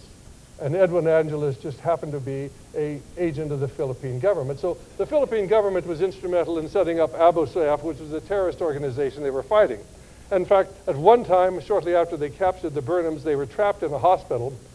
surrounded by the Philippine military, and they just went out the back door and disappeared into the woods, into the jungles, and it just didn't quite make sense. Didn't quite make sense how you'd have this group that was able to just evade the entire Philippine military and then operate for so many years, unless you understand that it was organized by the Philippine government. But what a wonderful way, of course, to create one of the best enemies money could buy. Well, by 1993, the FBI discovered that the Holy Land Foundation in the United States was actually collecting money here and sending it to Hamas and Hezbollah and all of the terrorist organizations over in the Near East, and we didn't do anything about it. Osama bin Laden went to the Philippines to organize his terrorist groups. The Langley Air Force Base held a conference on terrorism, and they discussed using planes as weapons to attack the White House and the Pentagon, 1993. But of course, Vice President Cheney had never heard of any of these things, this unspeakable attack on the World Trade Center and the Pentagon. 1994, Stephen Emerson had been studying this for several years, and he was a reporter. He put together this wonderful video. It's entitled Jihad in America. I don't know how many of you have seen it, but it really is outstanding. It was shown one time on PBS and then was suppressed. They could never get it shown on any major television station in America until recently. Maybe this last year it has been shown once or twice. How can you suppress programs in America today? Well, how could they suppress mention of Operation Keelhaul? How could they suppress mention of the Great Hunger in China when 24.5 million people were starved to death in 61 and 62? Why, you control what the American people think. That's why I do 5 hours of talk radio a day, to try to reach the American people, to let them see that they're not getting the truth. Well, it was in 1994 that a group of Islamic terrorists hijacked a plane in Algiers, and they flew it to Marseille. They released some of the prisoners in exchange for 27 tons of fuel, and when the gendarmes questioned the hostages, they said, well, they're going to take this plane, they're going to fly it up to Paris and crash it into the Eiffel Tower. So the gendarmes stormed the plane, and of course that was the end. But it was well known by 1994 they were going to use planes as weapons. That was the plan. And yet Vice President Cheney said, oh, this unspeakable act, this unspeakable act. It was 1994 when Osama bin Laden was stripped of his Saudi citizenship and supposedly disowned by his family. He bought a home in London, and of course then supposedly pressure was put on the British because he was of their relationship with the Saudis. He eventually went over to Libya, was involved in a murder there, at least according to the book, The Forbidden Truth, and then he returns back to Sudan. So we've got them moving, living in Sudan in 1994. The Futurist magazine in 1994 had an article that discussed terrorist attacks on the World Trade Center. The CIA and Saudi Arabia and Pakistan created the Taliban, and you'll find that mentioned in a book entitled Unholy Wars and Colors for Terror. We'll talk about a little bit later. And then we get to 1995, and we've got Terry Nichols. You remember Terry Nichols? He was the fellow who was convicted along with Timothy McVeigh. He was over there and accused, of course, of being involved in the World Trade Center, in the bombing of the Murrah building. Well, in 1994, he was over in the Philippines, and he was meeting with a fellow named Ramzi Youssef. Ramzi Youssef, who was the man who built the bomb that took out the World Trade Center on the first time around, and other members of the Philippine Al-Qaeda, people associated with Osama bin Laden's group. In January of 1995, Ramzi Youssef and a man named Murad are in their hotel room in the Philippines. They've already blown up one plane. It didn't do a very good job. They just killed one person, blew a hole in it. But they're trying to figure out how to blow up airplanes. So they're mixing up some of the bomb material in the sink, and I guess they added the wrong thing. They got a fire. They had to flee the hotel room. The police come in, the fire department comes in, and then they bring in the police, and they've got a laptop computer. So Ramzi Youssef, being the typical hero he is, sends Murad back to rescue the computer, because there are a lot of things on that computer they don't want people to know about. Number one, a plan to hijack 10 to 12 American jumbo jets and crash them, bomb them all out over the ocean, and something known as Operation Bajinka. Bajinka, a word meaning Big Bang, was a plan to hijack American planes and crash them into the World Trade Center, the Pentagon, the White House, the Transamerica building in Chicago, and the Sears building in San Francisco. Now that comes off of Bill Kurtz's website, Bill Kurtz of the Washington Times. We know that there was a cover-up because immediately after the attack on the World Trade Center in September of last year, the Washington Times sent four reporters over to the Philippines to track down Operation Bajinka, and they came back to the United States and they wrote articles and they said there really was a plan. They were going to hijack our planes and they were going to crash them into the CIA building. And they totally changed it, you see, because they can't let the American people know that some people knew about a plan to fly planes into the World Trade Center. Okay. Well, then, of course, it was in 1995 that we have the World Trade Center bombing. I should mention that as soon as Ramzi Youssef had fled from the Philippines and Murad had been arrested in the Philippines, even though Terry Nichols had a round-trip ticket to the Philippines, he bought a one-way ticket back to the United States, and planning began for the Oklahoma City bombing. Now, the Oklahoma City bombing involved not only Terry Nichols and Fortier and Tim McVeigh, it involved a number of Islamic people, John Doe 2, John Doe 3, John Doe 4, who were all Islamic people. There were two people, Islamic people. They actually, as far as we can tell, were members of Saddam Hussein's Republic Guard. 3,500 to 5,000 had been brought to the United States by our government at the end of the Desert Storm and allowed to settle here, and they'd formed terrorist cells, at least according to Craig Roberts, all across America. And of course, John Doe 2 and John Doe 3 and John Doe 4 all came from there. A woman named Jana Davis tracked down this whole story, tied it into Osama bin Laden, and of course into Iraq, but primarily into Osama bin Laden. And of course, since she could get no help at all from the FBI, they wouldn't even take her files because they said, if we take these files, we'll have to turn them over to the Nichols and Timothy McVeigh defense, so we won't take your files. So she hired a fellow named David Shepard, who had been the counsel for the House of Representatives when they impeached Bill Clinton. He wrote a book called Sellout. And he went to Washington, D.C. to try to get high government officials to look at the documentation of the fact that the Oklahoma City bombing involved Islamic people. And nobody there wanted to hear the story. They actively suppressed that. If you read Joseph Bodansky's book, Bin Laden, the Man Who Declared War Against America, you'll find that they took credit for it. But of course, the American people were never allowed to know that. Now, in 1995, Dr. al-Zawahiri was allowed to come to the United States and tour the country. Remember, he was the fellow who was in charge of terrorism in Europe and terrorism in the United States, and he was the fellow who would plan the assassination of Anwar Sadat. And there's a murder warrant out for him from Egypt, and we allow him to tour the United States. What's wrong with this picture? 1995, Osama bin Laden declared we should have guerrilla war on America. We should start killing Americans.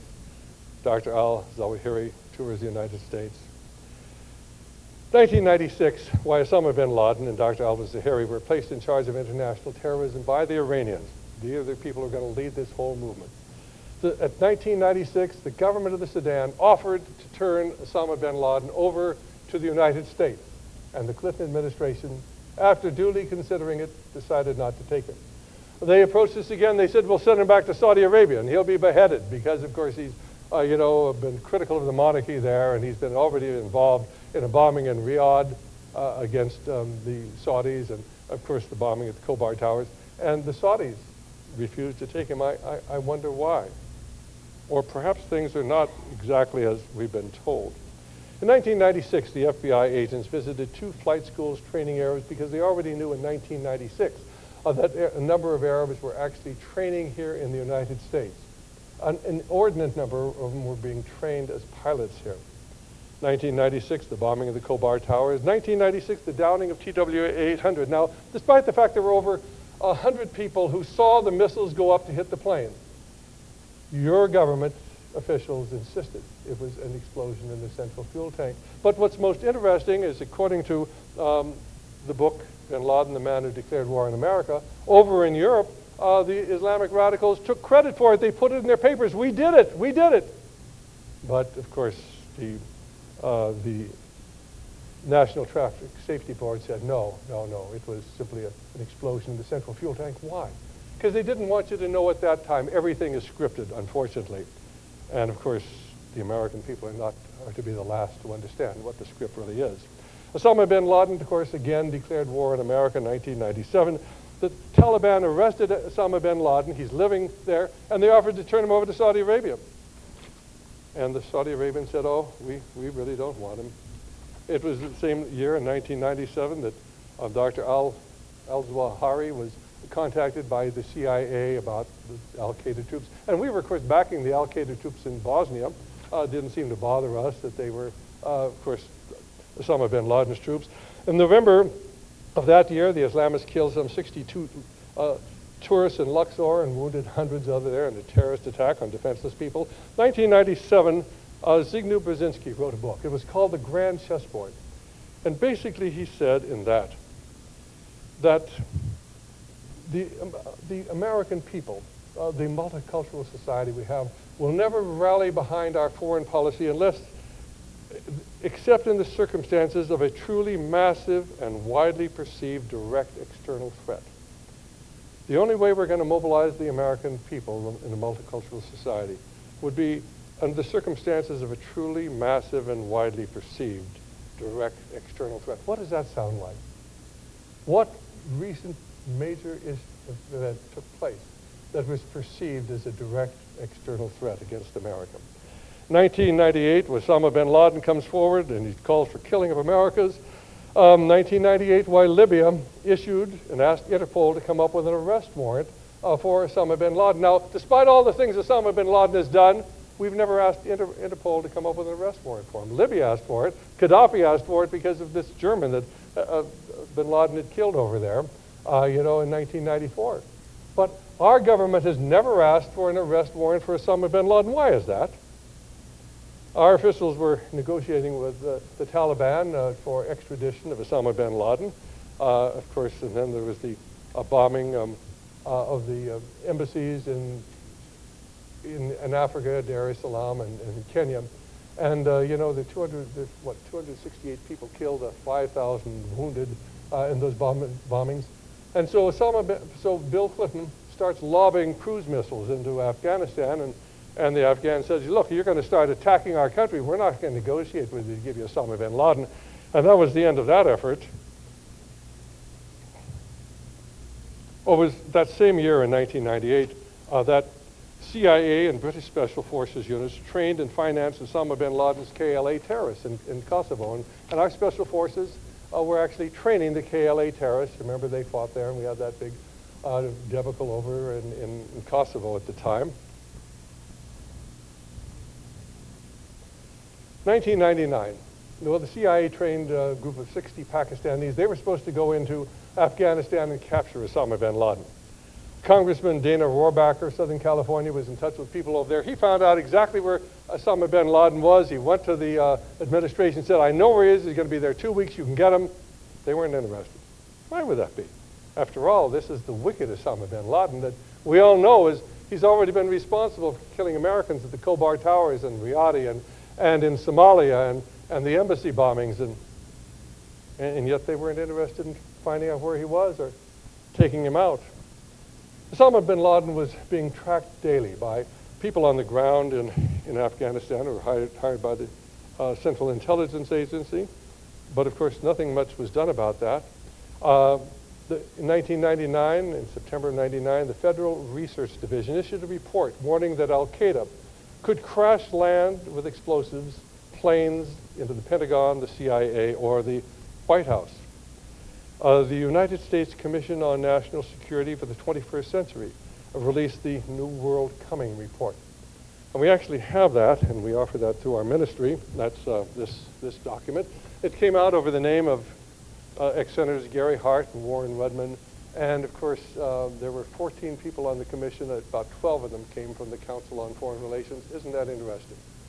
And of course, what it talks about is terrorism. We're going to have all sorts of terrorist attacks on America. They're coming. Now, this is 1999. They're coming out with this report, telling us about all the terrorist attacks. How many of you in 1999 really seriously believed we were going to have major terrorist attacks in America. You remember it was Gary Hart who, on September the 14th, addressed the Council on Foreign Relations and said there was a chance that President Bush can use this tragedy to bring about what his father had referred to, and I think only once, the New World Order.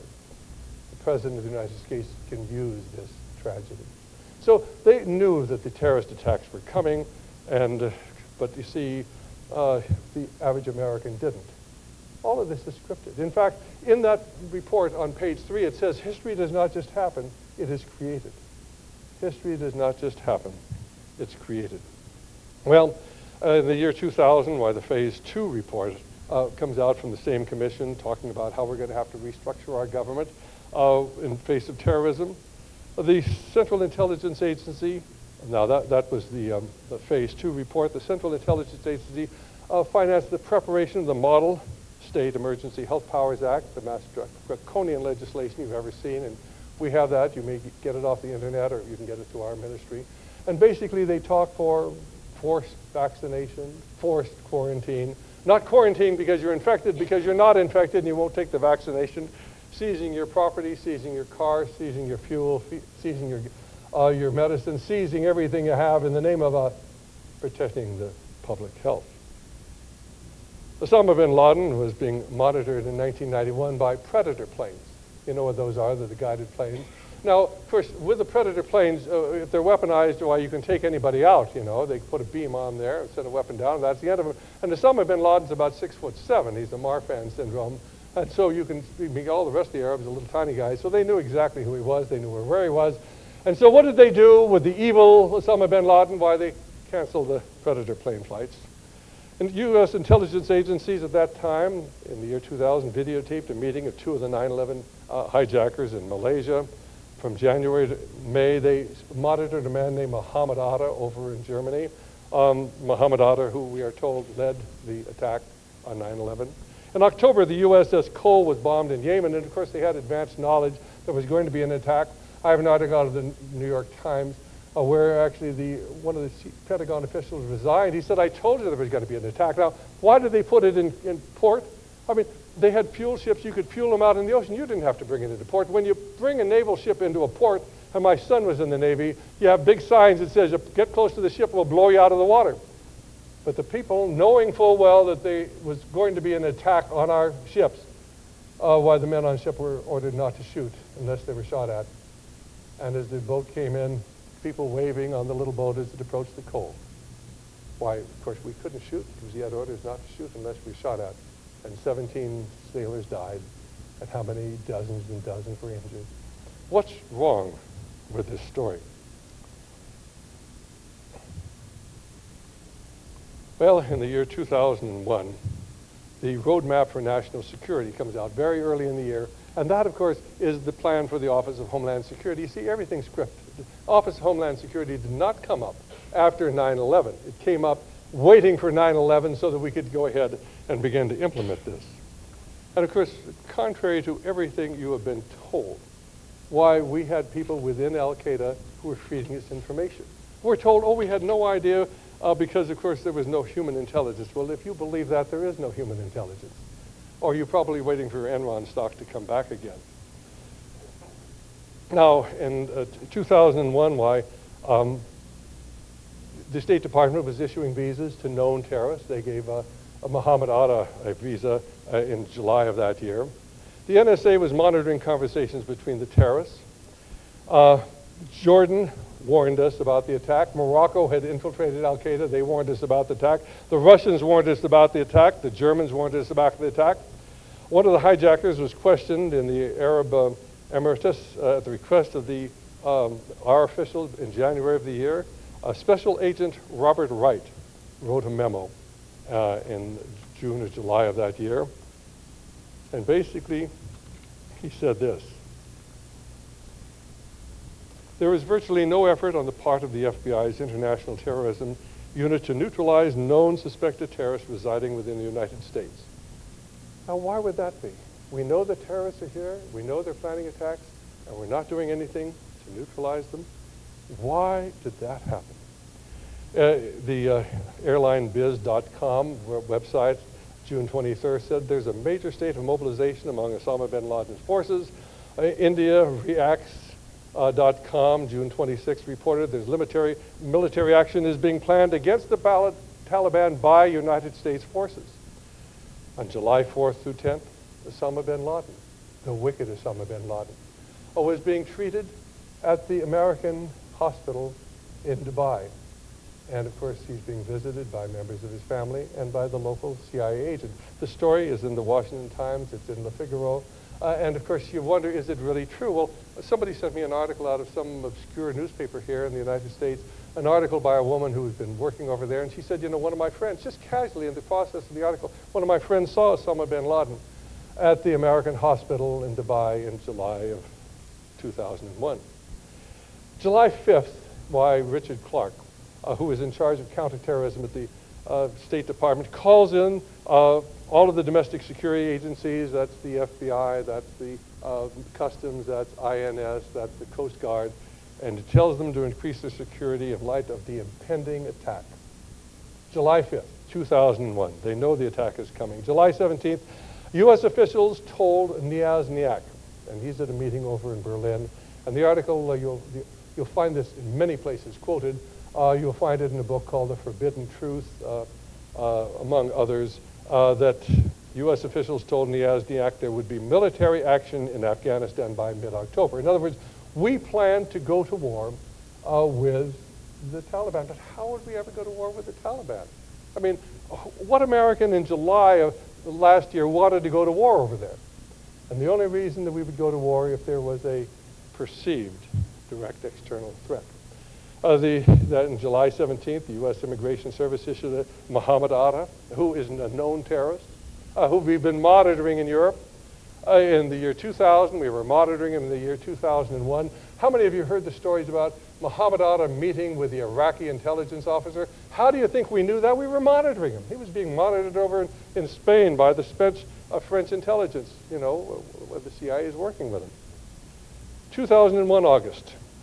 Osama bin Laden's associates were told to return to Afghanistan by September 10th. Word is out. I mean, we're intercepting all of the conversations. NSA is getting all of this information. Deputy Director John O'Neill resigned from the FBI. He was in charge of counterterrorism. He wasn't allowed to do anything. He knew we were being set up. Some kind soul got him a job. Director of Security in the World Trade Center. And he was on the 110th floor on September 11th. Well, that's one way that he'll never discuss what he knew. Sort of like William Sullivan, who had been the executive assistant to J. Edgar Hoover at the time of the Kennedy assassination. According to information we have, he was the go-between between the FBI and the CIA in the cover-up of the truth of the Kennedy assassination. He had a falling out with J. Edgar Hoover, resigned from the FBI, went out on his front porch and was shot. Somebody thought he was a deer. At least that's the story that Gregory Douglas tells, and we've done a number of interviews with him on his excellent book, Regicide, which is based upon the CIA files on the murder of an American president, President Kennedy. Well, and of course, in August, why the Mossad warns the CIA and the FBI there's going to be an attack. David Shippers, you remember David Shippers? He was the fellow who'd been hired by Jana Davis. He had been in charge of the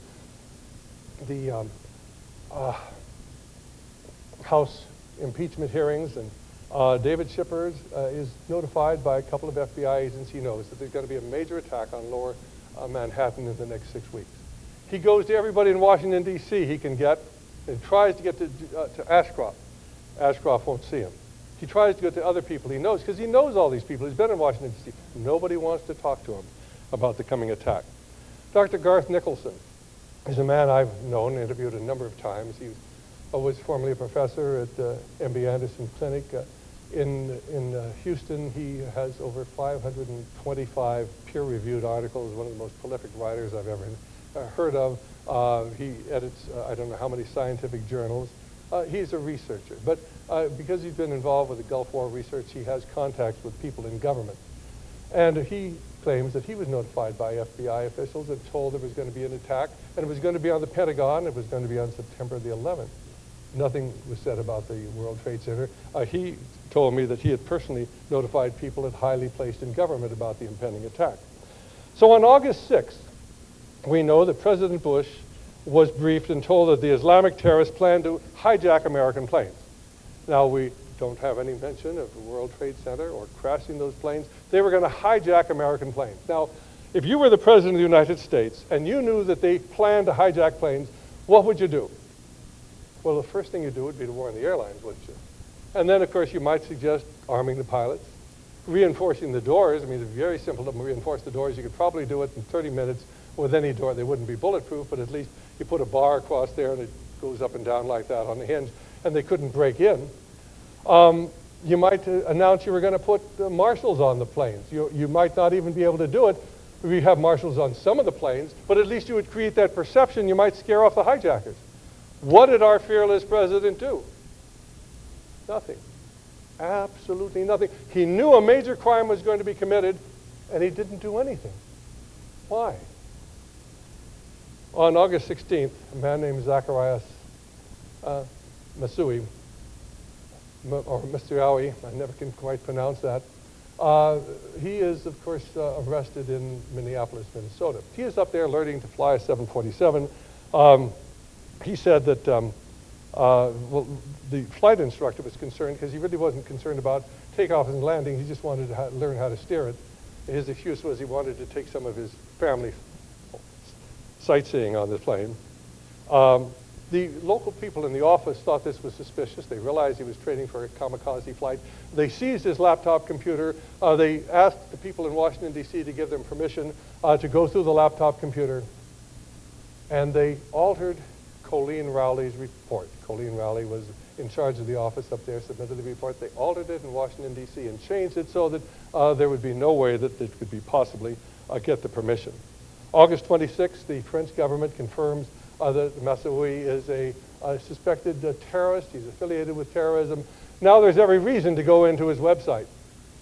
But of course we're told, and Colleen Rowley said, she wrote a letter and it's published in Time magazine, that the FBI intentionally suppressed efforts to get into the website. Now, we know that the FBI was going into this because I personally talked to the woman who runs the flight school in Norman, Oklahoma, and 2 weeks before the attack, and that would be approximately 28th of August, the FBI was down to her talking about Zacharias Massaoui. He had actually gone there to learn how to fly a plane. He couldn't even fly a single-engine plane, much less a 747, and yet, you know, he flunked out. I mean, you can pay an awful lot of money to learn to fly, and you keep coming back. They finally just said, you're never going to be able to learn to fly. They turned him loose. And so then he goes up, of course, to Minneapolis to learn to fly a 747. What's wrong with this picture? September 3rd, Salman Rushdie. You remember Salman Rushdie? He wrote The Satanic Verse. And Salman Rushdie, his publisher is told by government officials that he is no longer to be allowed to fly on either American or Canadian commercial airlines unless there's special security precautions taken. After the attack, he gave an interview to the London Times, and he said, I think the government had advanced knowledge of the attack. And the reason I think this is because, you know, they'd called my publisher and said I wasn't to fly on the planes. What was so interesting about this was the fact that the article, I found it up on a Nova website here, but they said, you know, we know the article appeared in the London Times, but it isn't on their website. I mean, it's not on the London Times website. All their articles are on the website, but this one. Well, we actually were able to, through a university, to get a copy of the article, so we know it's true. But who took it down off the website? Is somebody doing damage control? September 24th, and this article appears in the December 3rd Insight magazine. December 3rd Insight magazine. A former Iranian intelligence officer who defected to Germany called the FBI and said, they're planning on hijacking your planes and crashing them into the World Trade Center. A week beforehand, he told them. And according to my good friend, Dr. Dennis Cuddy, there was another Iranian student who called the FBI at the same time and gave him exactly the same story. On December 5th, why there appears to be shorting on the various exchanges, and of course this is being monitored. They're shorting American Airlines and United Airlines, and they're shorting the various financial institutions. Military bases across America are placed on alert. September 9th, the Foreign Intelligence Service intercepted a call from Osama bin Laden to his stepmother saying, big things are going to happen in 2 days, and then you won't hear from me for a time.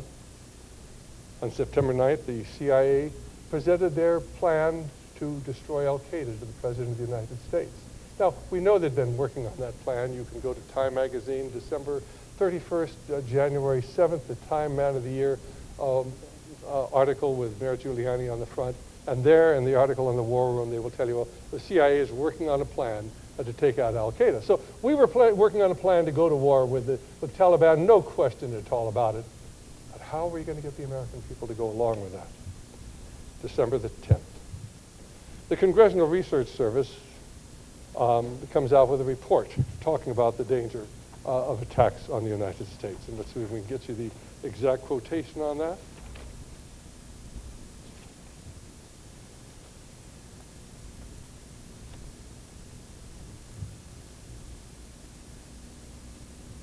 The warning that the danger of Osama bin Laden network.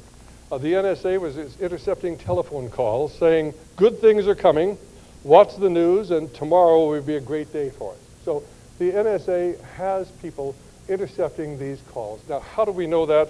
An article, June 4th, USA Today. Some talking about the 35,000 pages of documents the CIA turned over to the Senate Intelligence Committee. And in that, they talked about they had infiltrated Al-Qaeda. They knew that they were planning on hijacking planes and crashing them into the World Trade Center and into the Pentagon. And for those of you who are skeptical, I just happen to have the articles right here, and we'll be glad to give you a copy at the end. Because the story is so incredible, but the big thing was the messages. Big things are going to happen tomorrow. Tomorrow, big things are going to happen. So they had a pretty good idea something was about to happen. Goldman Sachs office in Tokyo put a directive out to all of their employees not to go into any American office buildings owned by the American government in the next several days. Top Pentagon officials canceled their travel arrangements for the 11th of September. You can find the article, September 24th, Newsweek magazine, and they said, you know, we have been informed that top Pentagon officials canceled their travel plans for the following day.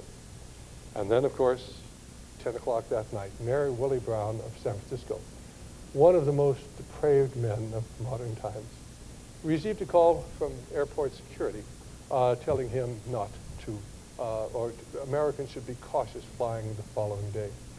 Now, I read this article. One of my listeners, my radio program, sent me the article. I don't accept anything, you know, unless I can verify it. So I called Mayor Willie Brown's press secretary. He confirmed. Mayor Willie Brown, 8 hours before the attack, 10 o'clock the previous evening, had received a call from airport security telling him Americans should be cautious flying the next day. And yet, the Vice President of the United States said this unspeakable attack, I mean, we just never suspected it could occur. Well, on the morning of the attack, planes began taking off just about 8 o'clock. Flight 11 took off just a couple of minutes after 8 o'clock. By 8:24, people listening, the controllers heard talk that suggested that the plane had been hijacked. At 8:45, that plane crashed into the North Tower. At 9:04, the plane crashed into the South Tower. Between 8:45 and 9:40, when the plane crashed into the Pentagon, was 55 minutes. Where were our fighter planes? You would think if they knew there was going to be an attack, there'd be fighter planes in the air. Wouldn't you think that? Where were the fighter planes? Well, they did dispatch a couple of planes, supposedly from Cape Cod. Now, these planes fly about 30 miles a minute. Cape Cod's about 200 miles away. And yet they got to the Pentagon 12 minutes after the plane had crashed in. Do you honestly believe that happened by mistake? Shortly after, within the first couple of days, after the attack, this book was effectively banned in America. It was written by Robert Morey. It's called Islamic Invasion. It goes into the fact that the Islamic people are here. Many of these people have an entirely different outlook on America, and of course some of them will be involved with terrorism. The book is published by Huntington House, according to Dr. Morey, who's a frequent guest on our programs, why all of the books were called back from bookstores across America. The publisher would not even sell him copies of the book himself, although the publisher gave him back the copyright. And the publisher was very nice, but he said, I cannot tell you who told me not to distribute the book. But I cannot distribute the book. And to this day, Dr. Maury does not know who suppressed his book, but somebody suppressed the book. The FBI agents, of course, immediately began to protect the members of Osama bin Laden's family who were living here in the United States. The Taliban, of course, offered to surrender Osama bin Laden to the United States if we just showed them the evidence he was involved in the hijacking, but we declined their offer. We said, you'll have to take our proof, our word, we have the proof, we want him. Then they offered to send him to a neutral country for trial. Why we declined that offer. They said they will evict him, and of course, if you evict him, why you're going to get him because there's no place in the world he can go. I mean, he's the most hated man in the world. But of course, we turned down that offer because we wanted to go to war. How did the Bush administration address the terrorist threat? Well, they refused to close our borders. They sought amnesty for illegal immigrants. They continued to allow immigrants from terrorist nations to come to America. They allowed Saudi citizens to enter our country, despite the fact that 15 of the 19 terrorists were Saudi Arabian citizens. They blocked the arming of airline pilots. They opposed efforts to investigate 9/11. They got the Patriot Act enacted. In fact, as you know, no congressman was allowed to read the bill before they voted on it. And it contained all the onerous provisions that had been in Bill Clinton's legislation. He tried to get passed after the bombing of the Murrah building in 1995 and couldn't get through Congress, but they got it through after the perceived external threat of 9/11. Of course, they created the Office of Homeland Security. Most people think that this was because of the terrorist attack. This was planned long ahead of time. Everything is scripted. Everything is planned. And then, of course, now they took the Model State Emergency Health Powers Act. It's being introduced in states across the country, the most draconian legislation you ever saw that will restrict all of your freedom. And there are a number of unanswered questions. We all know about the anthrax attack, and we were told initially it was the right wing, maybe Saddam Hussein, but now it's become increasingly apparent this came from our military laboratory.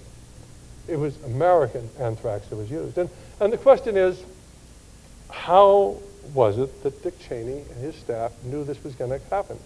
Because on the very day of September 11th, on that evening, why Dick Cheney and the White House staff started on Cipro in anticipation of an anthrax attack. What did they know that the rest of us didn't know?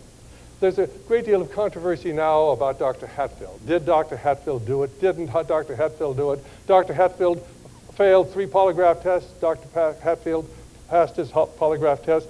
What they're doing is confusing us.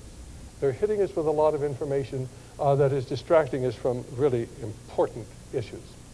The next would be the issue of the magic passports. Out of the flaming inferno of the planes crashing into the World Trade Center, one passport drifted to Earth, and this is reported in the Washington Post. We can get to the references to it. And it settled on the ground about 2 blocks away from the World Trade Center. It was the passport of one of those wicked hijackers. And if you believe that, you believe anything. Not only that, but out of the flaming inferno of Flight 93 that crashed in Pennsylvania, why one of the passports survived, and they had that up on the FBI webpage until recently. And then there was a man named General Muhammad Ahmad.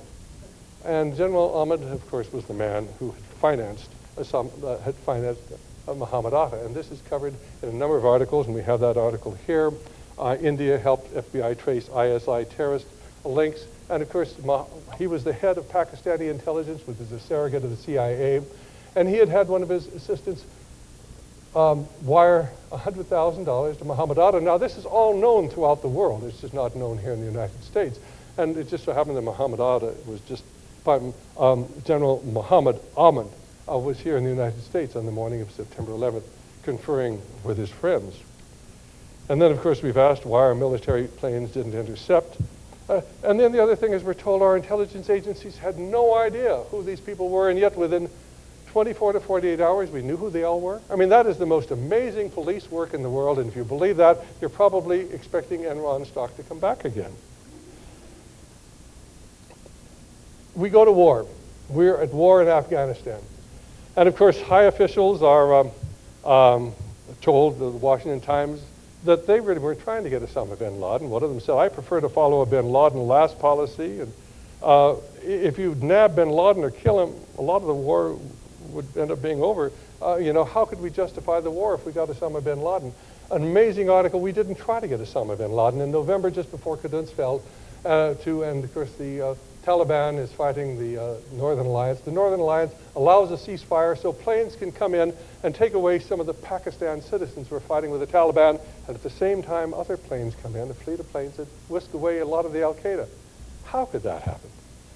And then for the skeptic, August 19th, Newsweek magazine, you can still get it, August 19th, Newsweek magazine, telling about the battle in Afghanistan. They're closing in on the Al-Qaeda. There are 1,000 of them, they're trapped.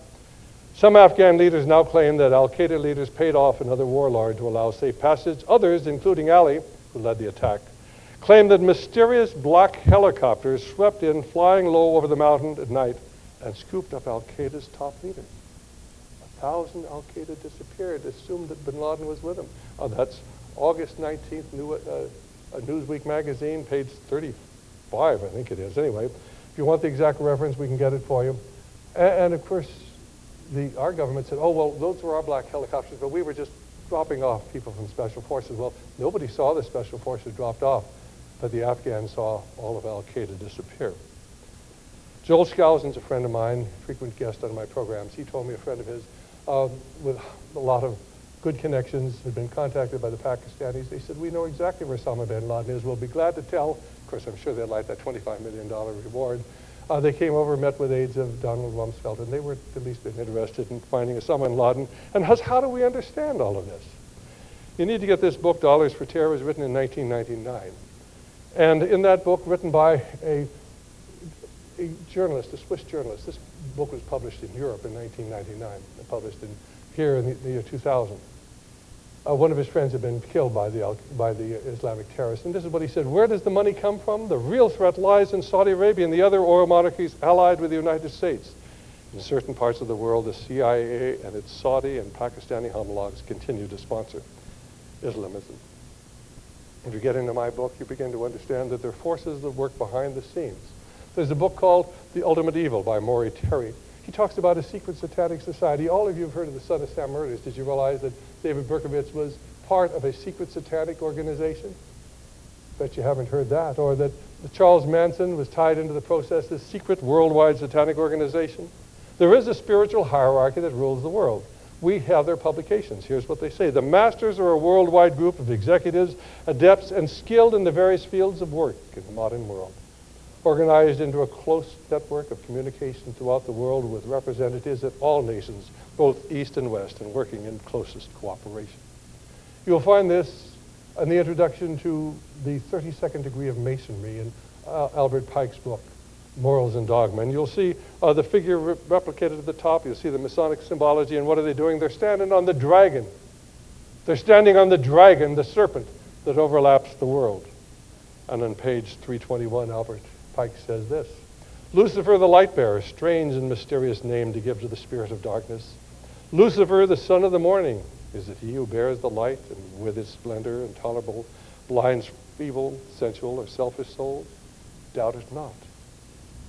You'll find this picture in Manly P. Hall's book, The Secret Teachings of All Ages. Manly P. Hall was a Satanist, and he tells you when the Mason learns that the key to the warrior on the block is the proper application of the dynamo of living power. He has learned the mystery of his craft. The seething energies of Lucifer are in his hands. Skull and Bones, what is it?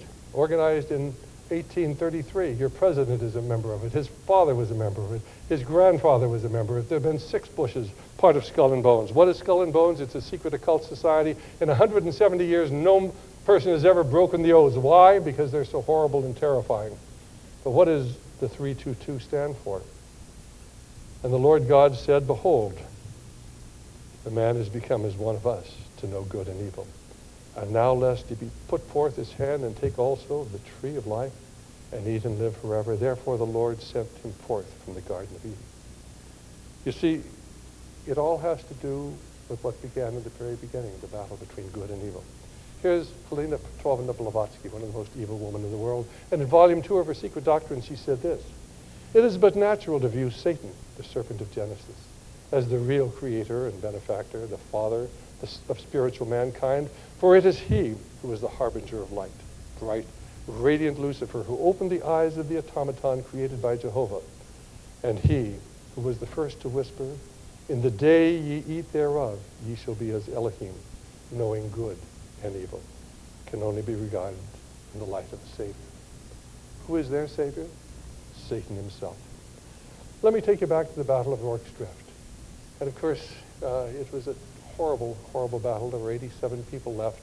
And of course, they could never stand another onslaught. And there were still thousands and thousands of Zulus preparing to descend on them. And of course, they waited for morning, waited for death. The morning, on the ridge above them, the Zulus lined up, waved their spears, chanted, stamped their feet, turned and left. Because you see, they had washed their spears in the blood of the enemy. And they were really saluting the brave men there. I sort of look upon us as that group caught between the globalists on the one side and the savages on the other. And of course, what can we do? All we can do is fight and look to God for his protection, because believe me, this is not a political or ideological battle. It is a spiritual battle that is being fought on the political and ideological and cultural battlefield. And like those defenders of Rorke's Drift, all we can do is do our best and hope that God will intervene. In Flanders Field, the poppies blow. Between the crosses, row on row, that mark our place, and in the sky, the lark still bravely singing, fly scarce heard amidst the guns below. We are the dead. Scarce days ago, we lived, felt dawn, so sunset glow. Loved and were loved, and now we lie in Flanders Fields. Take up our quarrel with the foe. To you from failing hands we throw. The torch be yours to hold it high. If ye break faith with us who die, we shall not sleep, though poppies grow in Flanders Field. And the answer to that came many, many years later when somebody wrote, "In Flanders Field, the cannons boom, and fitful flashes light the gloom. While up above like eagles fly, the fierce destroyers of the sky, with stains the earth wherein you lie, is redder than the poppy bloom in Flanders Field. Rest ye in peace, ye Flanders dead, the fight ye so bravely led, we've taken up, and we will keep true faith with you who lie asleep, with each across to mark his bed in Flanders Field. Fear not that ye have died for naught, the torch ye threw to us we caught. 10 million hands will hold it high, and freedom's light shall never die.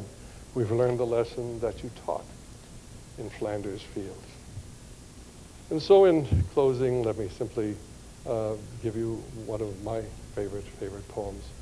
And it goes back of all that foes have plotted, back at all that saints have planned. Back of the schemes of men and demons is a higher, hidden hand. Warp and woof are heaven's making, every pattern clean and wise, oft perplexed by heavenly standards, but clear and right to heavenly eyes. All earth agents act with freedom, choosing whether love or hate, faith in God or bold defiance.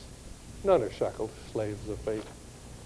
Mysteries which hurt and baffle, past our power to understand, in the end are turned blessings by the sovereign hidden hand.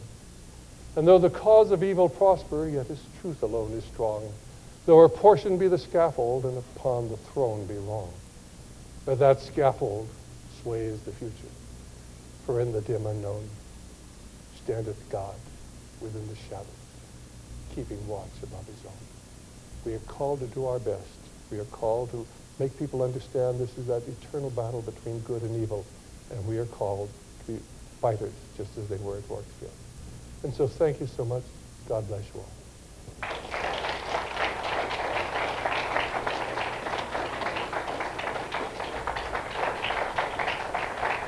Psalms 2:2 says, "The kings of the earth will set themselves, and the rulers will take counsel together against the Lord and against his anointed." What is that? That's a definition of a conspiracy. Any Christian that does not believe that Satan is working together with his group of leadership to bring in his new world order, to bring in the opportunity to destroy Christians just doesn't understand. I was recently talking with one of our speakers, and I said, why do they want a new world order? Well, they want power. Well, why do they want power? Well, they want money. Well, why do they want money? Well, they want power. Well, why do they want money and power? Well, they want a world government, but why? I said, I believe it boils down to this. I think what Lucifer is trying to do is to bring every single person on earth down to one basic decision. Either you take the mark or you lose your head. I also believe, in the early days of my prophecy studying and research, I thought, Lord, I don't understand. Why would you let all the things in Revelation come upon the world? Why would you let such bad things happen to your people? And I prayed and I prayed and I just turmoiled about it. I wrote letters to different ministers. This is long before Prophecy Club. I said, what do you think? And finally the Lord spoke to my heart. And He says, I'm bringing them down to an X. You see, I believe that there's an X on the calendar. There's an X on the calendar, and no one goes past that X and makes a decision. Just like it says in Daniel. I believe it's in chapter 11. The judgment was set. The books were opened. The beast is slain. And Jesus returns on the clouds. There's a time when the judgment is set. There's no one else that is able to say, Jesus, I receive you as Lord and Savior. There's a time when it's all over. And what God is doing is putting us all into a funnel, and He's squeezing and squeezing and squeezing, and He's taking away our nice paycheck. He's taking away our nice food and our nice water. And He's making us make a decision that this body of flesh, this body made of mud, is nothing. The whole objective, just like it says in Ecclesiastes 12, the whole duty of man, fear God and keep His commandments. He's bringing people down to a decision. Lucifer is bringing people down to a decision. Either you receive Jesus or you go to heaven, or you go to hell, one or the other. God is bringing them down to the same decision. He's making everyone make a decision by that X. By that mark, you've got to make a decision. Now, there's still time tonight before the mark. But the question is there time for you? Let me ask you a question. Now, I realize some of you are Christians, but I also realize some of you are sinning. I realize some of you are not Christians, especially those watching the videotape. So let's suppose this. Let's say you're driving home tonight. You turn the corner, and all of a sudden, there's a big dump truck right in your way. You slam on the brakes, your face hits the windshield, you wake up, you're at the pearly gates, and there's Jesus. He says, why should I let you into my heaven? What would you say? I've heard some of the strangest answers. Well, my dad's a pastor. I went to church. I haven't hurt anybody. I've been a good person.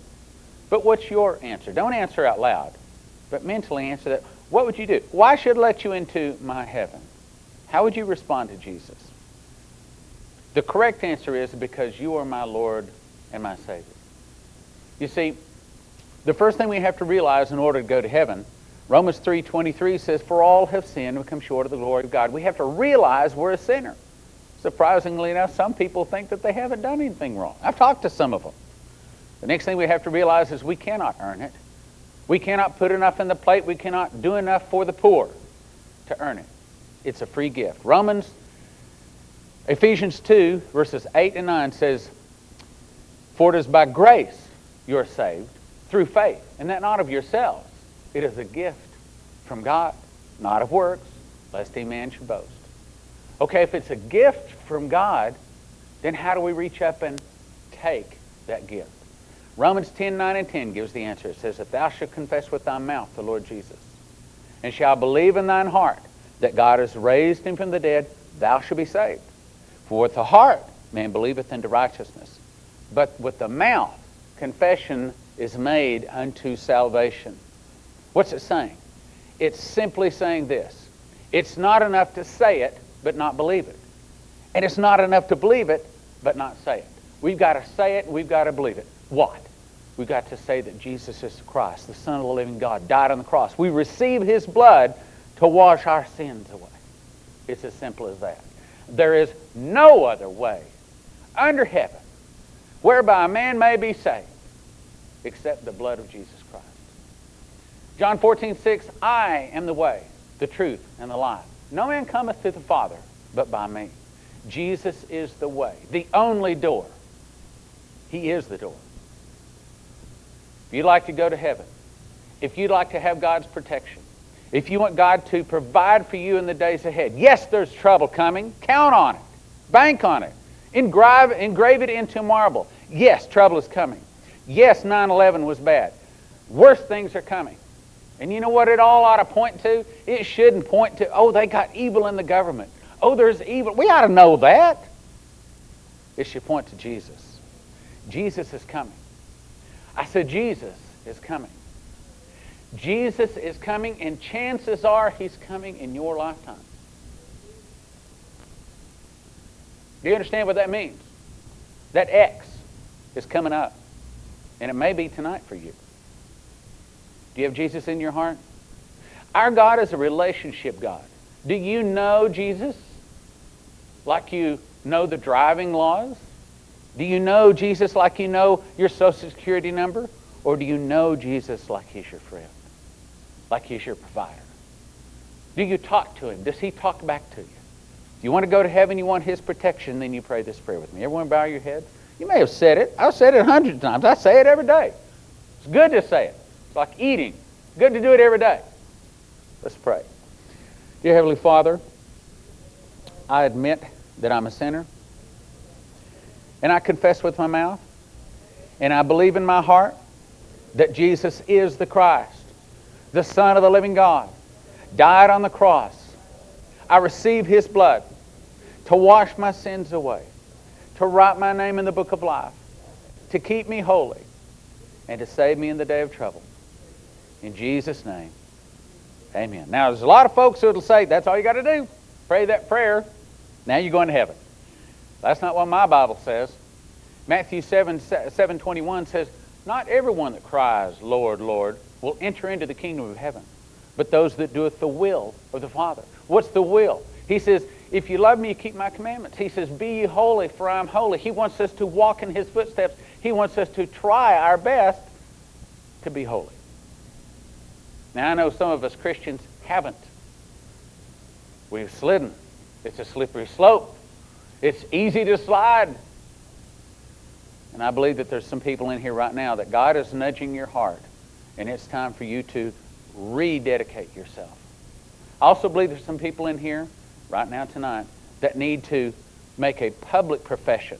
It's not enough for you to just say that prayer, but you need to confess with your mouth before people. Matthew 10:32-3 says, whosoever confesses me before men, him will I also confess before my Father which is in heaven. But whosoever denies me before men, him will I also deny before my Father which is in heaven. You have to confess it before men. So if you just prayed that prayer for the very first time, promise I'm not going to embarrass you. If you just prayed it for the very first time, raise your hand, please. All right, if you prayed that prayer, rededicating your life to wash some of the mud off that we all get on us from time to time, raise your hand. Okay? If you raised your hand in either group, please stand. I have one quick question. Please stand. One quick question. Who's your Lord and Savior? Who's your Lord and Savior? Let's give him our congratulations. Thank you. Please be seated. Thank you for coming.